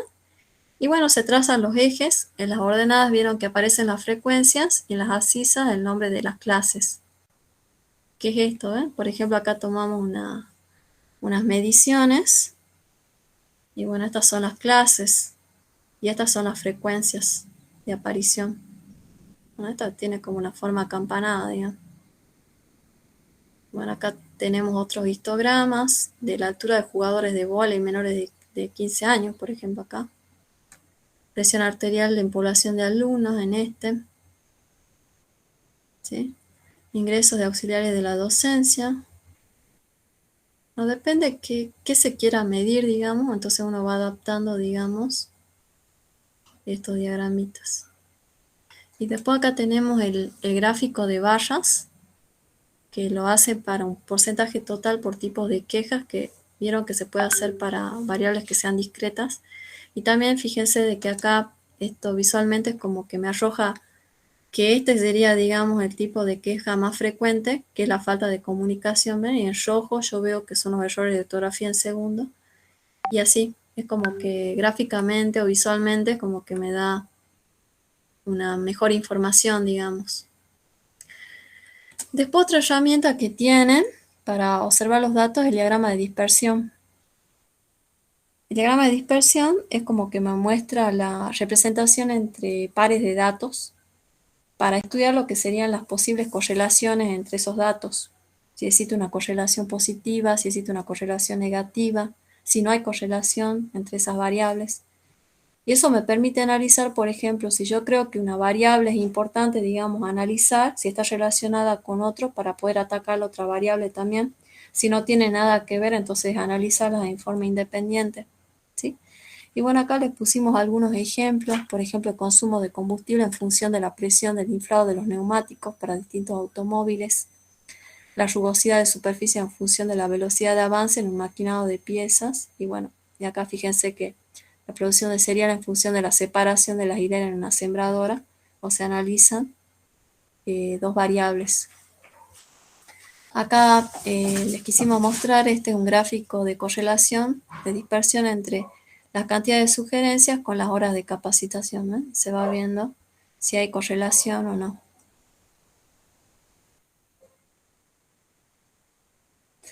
Después otra herramienta que se usa es la hoja de datos o lista de verificaciones, que generalmente estas hojas se las utiliza en cada área de trabajo, en los operarios cuando tienen que medir o cuantificar cosas, ¿sí? Son formularios para recoger información relativa a un tema y representarla de forma organizada. de modo que después uno pueda entender, digamos, de qué se trata, digamos, el problema o la situación que uno está estudiando.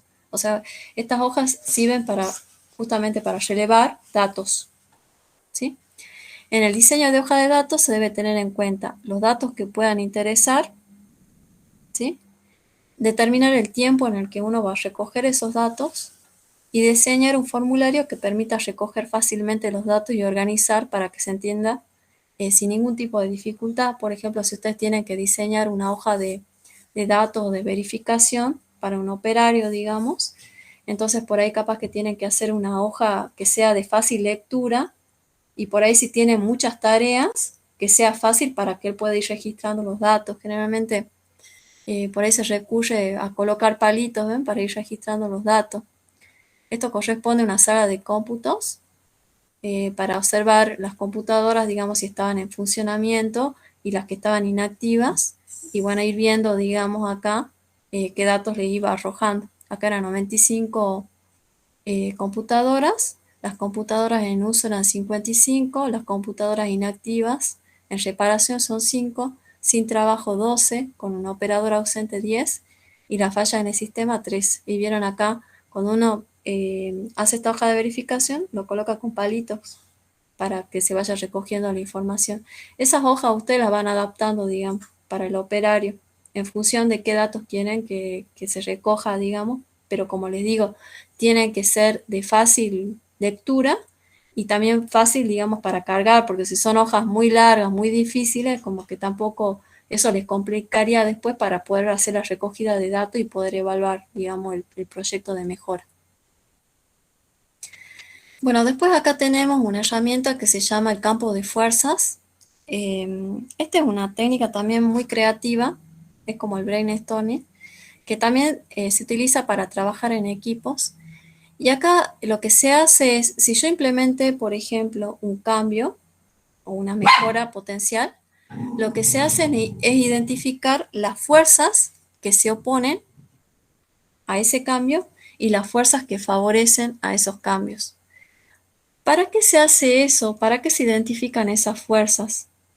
Generalmente se realiza este tipo de análisis en la etapa, digamos, cuando uno desarrolla el plan de trabajo, para tener en cuenta qué tipo, digamos, de acciones pueden llegar a entorpecer, digamos, la acción que yo quiero implementar y qué tipo de acciones pueden llegar a potenciar eso. Entonces yo, frente a esas fuerzas, digamos, que oponen, digamos, la realización de esa mejora, lo que yo hago es atacarlas previamente antes de que se implementen, ¿sí? Y trato de potenciar aquellas que sean favorecedoras para poder, digamos, tratar de que esas mejoras sean implementadas con éxito, ¿sí? ¿Cómo se identifican esas fuerzas? Y bueno, eso se hace a través también de un brainstorming, una tormenta de ideas, y se van enunciando cada una de esas fuerzas. Acuérdense, fuerzas, digamos, que favorecen y fuerzas, digamos, que son las que se oponen, digamos, a la medida que yo quiero aplicar. Acá les puse un ejemplo. Dice, situación actual, el equipo de ventas no logra llegar a los objetivos mensuales especificados. Entonces el objetivo va a ser aumentar el volumen de ventas un 12%. Las fuerzas frenadoras, que son lo negativo, son el nivel de motivación del personal, la mentalidad y la actitud, la excesiva visión lineal no sistemática y no existen objetivos personales.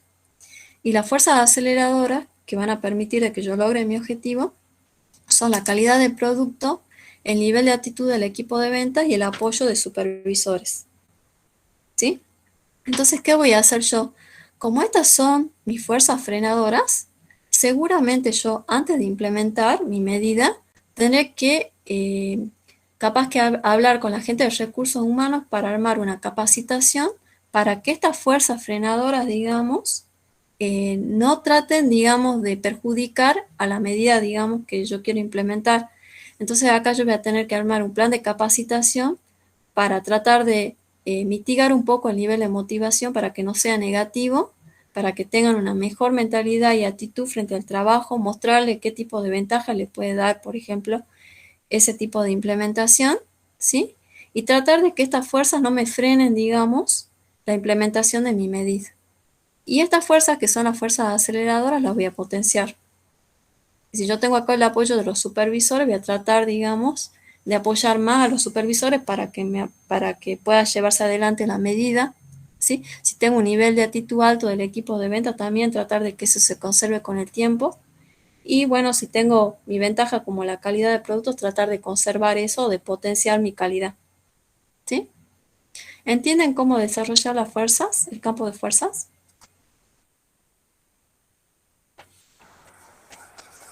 Sí, sí se entiende. ¿Sí? Bueno. Y bueno, esta es la última herramienta, que es la herramienta de las 5S que ustedes deben haber escuchado por ahí. También es un enfoque también que lo desarrollaron los japoneses, ¿sí? Este enfoque lo que hace es generar un sistema local de orden y limpieza que tiene mucha relación con lo que se refiere a la eficiencia, la calidad, la seguridad, ¿sí? Es un sistema que elimina todo lo innecesario y ordena todo lo que es necesario para poder trabajar, ¿sí?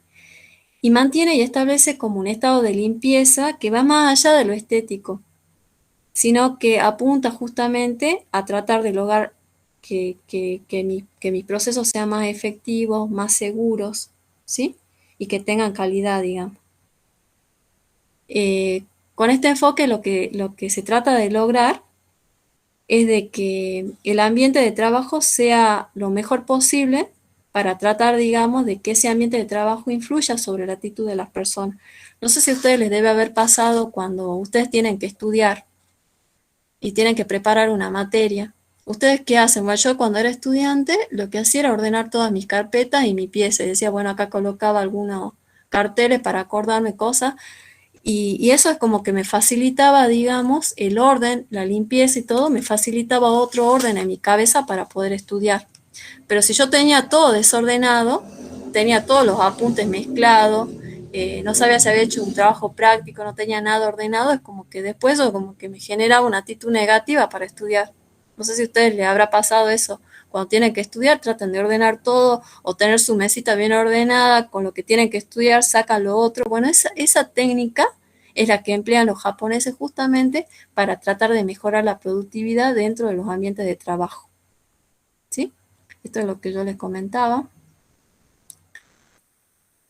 A ver, esperen que no me sale la grafiquita.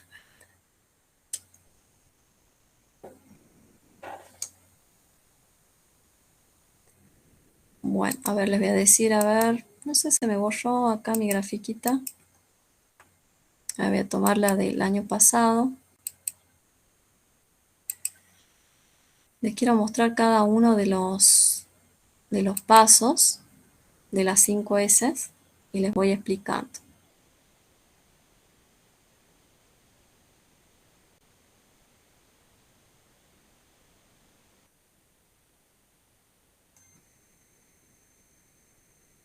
A ver, espérenme un ratito porque se me eliminó mi gráfica, justamente quería mostrarles.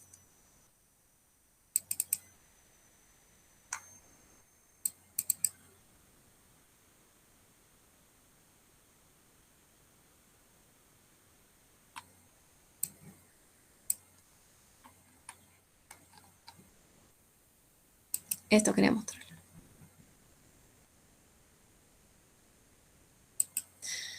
Bueno, esto porque no me acuerdo de memoria porque son cada una de las etapas, de bueno, que están en japonés. La primera etapa es seiri, que es separar, arreglar, despejar y seleccionar. ¿Sí? El seiri es separar, así se traduce como arreglar, despejar o seleccionar.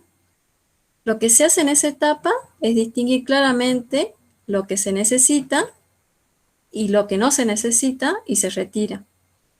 O sea, lo que uno hace ahí en esa etapa es realizar una revisión general de ese sector y se deja únicamente todos aquellos elementos que uno use, o sea, que tengan el uso frecuente para, digamos, la operación o las tareas que yo tengo que realizar.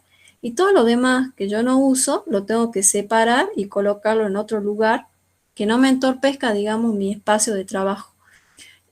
Con con esa S, lo que uno logra es lograr, digamos, dentro del ambiente de trabajo, un mayor lugar, digamos, mayor cantidad de lugar, un mayor espacio, digamos. Porque si yo voy ordenando, separando lo que uso de lo que no uso, me queda mayor espacio para poder mover todo lo que yo uso, ¿sí? Y después el segundo, que es el Seito, que es este, organizar, es ordenar metódicamente aplicando criterios de orden, de seguridad, de calidad y de eficiencia. O sea, se van definiendo lo que serían lugares que sean adecuados para guardar e identificar, digamos, las herramientas, los materiales, todos los insumos, los dispositivos, digamos, que estén accesibles, digamos, para lo que yo estoy haciendo y para que se puedan identificar, digamos, con facilidad. O sea, yo estoy trabajando en una oficina, ¿no? Y yo soy secretaria. Entonces lo que tengo que tener es, por ejemplo, la agenda de los teléfonos más importantes. Tengo que tener, no sé, la computadora, que es donde tenga los registros de las cosas que, por ejemplo, yo tengo que contactarme con proveedores o tengo que contactarme con almacén, tener todo eso a disposición y sacar todo lo que no corresponde y en forma ordenada para tratar de encontrar, digamos, con mayor facilidad lo que yo uso diariamente, ¿sí? Ese hecho, digamos, de ordenar lo que genera, bueno, yo les daba un ejemplo burdo de un área administrativa, pero en áreas que son más complejas, por ejemplo, de operación, les da como un orden y seguridad al operario, porque está muy relacionado con lo que son los riesgos a la caída de elementos pesados o a la circulación de personas. Vieron que los ambientes de trabajo, de producción, por ejemplo, tienen que estar bien demarcados, digamos. Entonces, si yo tengo todo desordenado, puede generar o puede conducir un accidente, ¿sí? Y bueno, también es como que favorece a la calidad y a la eficiencia porque yo, digamos, si yo tengo todo ordenado, yo en una menor cantidad de tiempo voy a minimizar, digamos, el tiempo de búsqueda para poder encontrar algo, un objeto determinado. En cambio, si tengo todo desordenado, es como que me voy a tomar tiempo para buscarlo, para identificar dónde está. En cambio, si yo tengo todo desordenado, también me va a favorecer a lo que sería la eficiencia, digamos, de mi trabajo. Después la otra etapa, la otra S es limpiar. Limpiar y señalar, digamos, anomalías. Por eso se hace referencia a la limpieza de los lugares de trabajo, puede ser limpieza de maquinarias, de equipos, ¿sí? Básicamente esta S hace referencia al impacto de la limpieza en cuanto a la eliminación de suciedades, de virutas, de derrames, digamos, que puedan ocasionarse dentro del área de trabajo, ¿sí? Después la otra es Seiketsu, que es estandarizar, control visual, listas de verificación. Son acciones, digamos, que tienden a estandarizar. Si yo, por ejemplo, ya tengo un orden y limpieza, tengo separado cuáles son, digamos, los materiales que yo voy a usar, los tengo en forma ordenada y todo eso, tratar, digamos, de que eso se estandarice, o sea, que siempre sea así. Y creo que la S más difícil es la última, que es la Shitsuke, que es generar el hábito, ¿sí? Concientizar y crear esas rutinas instaladas. Porque una vez que uno estandarizó, creo que lo más difícil es mantenerlo en el tiempo, o sea, mantener la limpieza, mantener el orden, ¿sí? Y todo eso, eso es como que uno tiene que tratar de lograr de que las personas vean de que eso no únicamente es para la organización, sino que eso también es como que está favoreciendo a la persona en lo que se refiere a la calidad de vida en el trabajo, o sea, no estar en un lugar que no tenga las condiciones adecuadas, digamos, para esa persona, sino que vea que manteniendo ese orden, la limpieza, estandarizando, ¿sí? Y tomando todas las medidas pertinentes, la persona se sienta que está en un ambiente donde le genere una actitud positiva hacia el trabajo, ¿sí? Esta herramienta de 5S es una de las herramientas que primero se implementa, digamos, en los sectores de trabajo de la organización y después van por las otras herramientas, porque es como que genera otro tipo de motivación y de actitud sobre las personas, así que por eso es que se la considera, digamos, que es importante. Y bueno, esto era lo que decíamos. Y bueno, eso sería todas las herramientas. No sé si tienen alguna duda, chicos. Son bastantes para que vean. No sé si se me han dormido por ahí.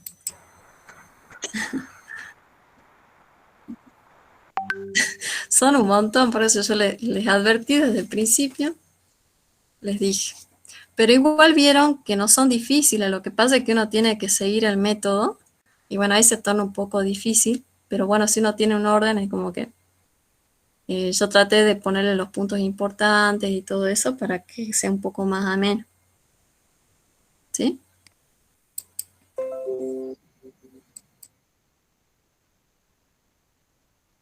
Sí, yo creo que no les va a causar mucha dificultad. Por ahí el método, vieron que sigue un montón de pasos, pero vieron que tampoco es difícil, lo que pasa es que es largo nada más.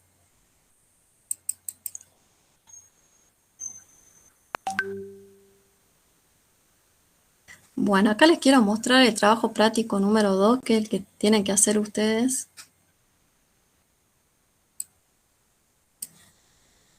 Bueno, acá yo los dividí por equipos. El único punto que no dividí es el ejercicio número 1, donde yo a cada equipo, porque la profe Barbarita me pasó que hay 4 equipos, ¿no? Que se formaron.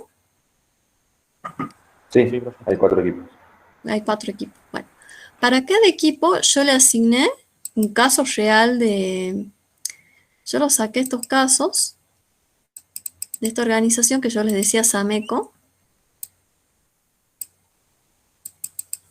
Y son casos de mejora para que ustedes los evalúen. O sea, acá tienen ustedes toda la libertad de evaluarlos y de decir si las mejoras que ellos implementaron les parecen bien.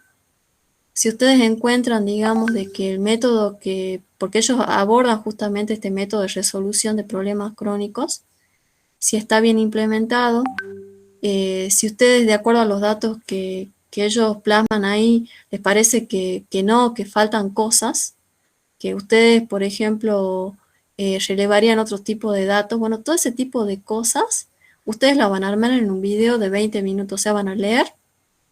El caso no es largo, parece largo porque es un formulario. Acá, por ejemplo, este es para el equipo número 1. Este es de la empresa FATE. Estos son todos casos reales, por eso yo quería que los vean, porque después seguramente ustedes cuando trabajen en la empresa les va a tocar casos así, entonces está bueno que los analicen, pero desde un punto de vista crítico, o sea, de donde ustedes lo vean. No interesa, digamos, cómo piensa la profe, sino cómo lo ven ustedes, digamos, bien críticos, digamos. Entonces acá lo que ellos plantean es la mejora en algún proceso en particular.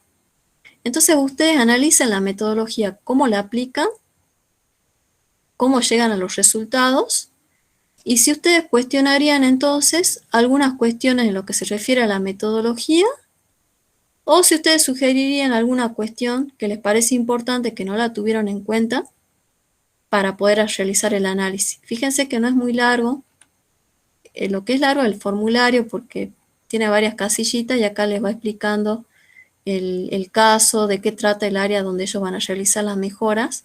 Entonces lo único que ustedes tienen que hacer en este punto es armar un video analizando, digamos, lo hacen en grupitos, digamos, que se conformaron, arman un grupo, lo arman el video, puede ser con Meet o puede ser con Zoom, de 20 minutos, donde ustedes explican la evaluación que hicieron de este trabajo de mejora. ¿Sí? Ahí fíjense que les aparecen los costos, cómo definen los objetivos, cómo definen el problema. Después cómo utilizan, cuál es el plan de acción que ellos proponen, qué herramientas utilizan. Más que nada es para que ustedes ya se vayan entrenando y vayan tomando sus criterios propios para ver, digamos, cómo lo ven ustedes desde afuera, al análisis que ellos hacen como empresas que están dentro, digamos. ¿Sí? Este es para el primer equipo. Después así, yo les puse diferentes casos. Acá tienen otro que es para el equipo número 2, que esta es de una empresa que se llama Celomat S.A. Y acá también hacen una mejora. ¿Ven? Y acá les dicen cómo hicieron o cómo aplicaron la metodología de trabajo para realizar la mejora en esa área. ¿Ven?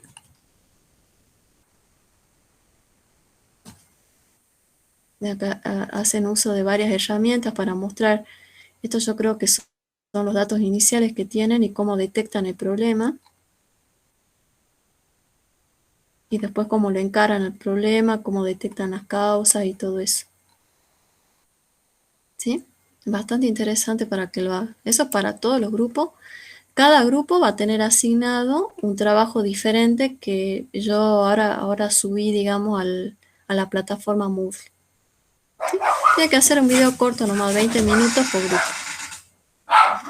¿Sí? Y este video lo suben, lo pueden subir, yo voy a habilitar ahí en el Moodle para que suba cada equipo el video, digamos, correspondiente. ¿Sí? Así no le tienen que estar mandando al equipo 2 que el que compila el trabajo práctico este. ¿Sí? Bueno. ¿Tienen alguna duda sobre cómo tienen que hacer este punto?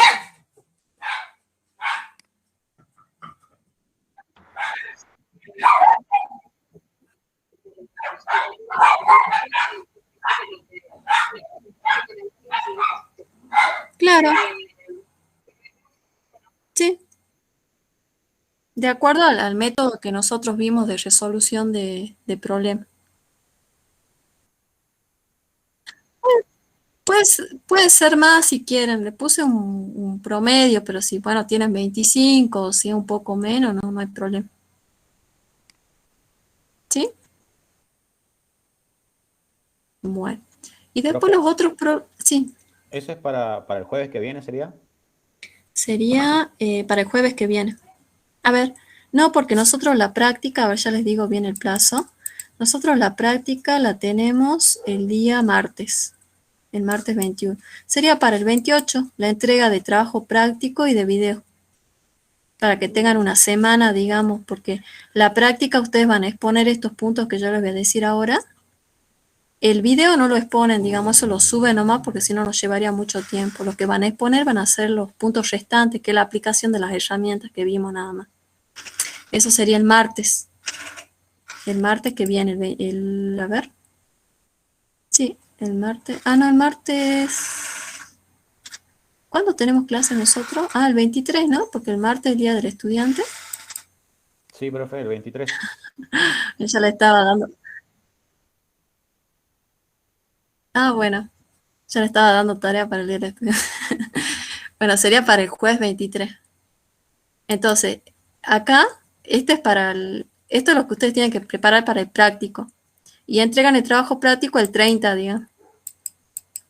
¿Sí? La fecha límite del video sería para el 30. Así. No exponen el día que tienen que exponer, sería el jueves que viene, porque tenemos clases el jueves. El video,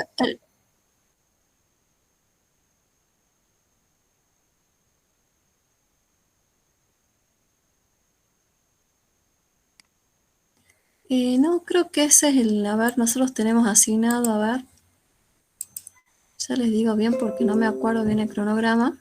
El Profe, 21 disculpe, sí, hasta el 23 teníamos para la entrega del primer TP, tal como a dice mi ver, compañera. ya les digo bien. Ah, no, pero no se aflijan porque yo me debo haber confundido. Esperen que vea el cronograma. No sé si les puse acá la profe.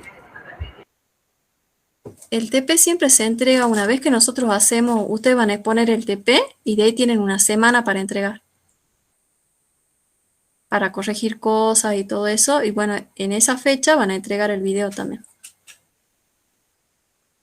¿Sí? A ver, cronograma. Ay, no puedo ver el cronograma. Bueno. Bueno, el 21 no tenemos clases, así que nosotros tendríamos clases. Este día no tenemos clases el otro jueves que viene. Acá van a exponer los ejercicios, ¿sí? Y después de ahí tienen una semana para entregar el práctico. O sea, el práctico lo estarían entregando el 30. Lo que pasa es que yo me confundí porque estoy con la cabeza medio volada. Estarían entregando el 30 el práctico y los videos. ¿Sí? Sí, profe. Bueno, Perfecto.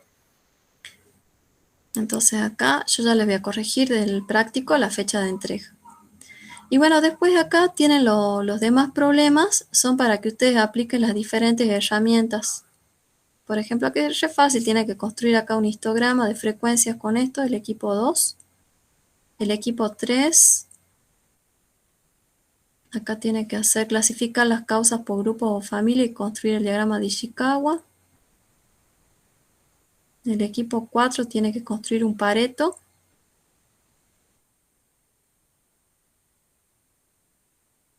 Bueno, el equipo 1 acá tiene que hacer una ponderación de causas.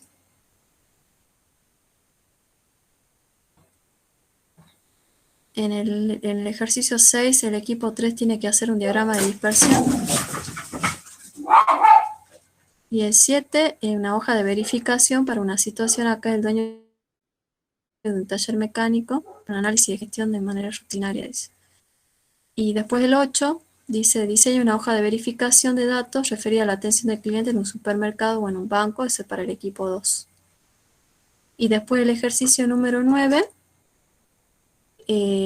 sería, acá tienen que aplicar el campo de fuerzas para esta situación de acá con este objetivo. Profe, ahí el ejercicio 8 me parece que sería para el equipo 4, ¿no? A ver.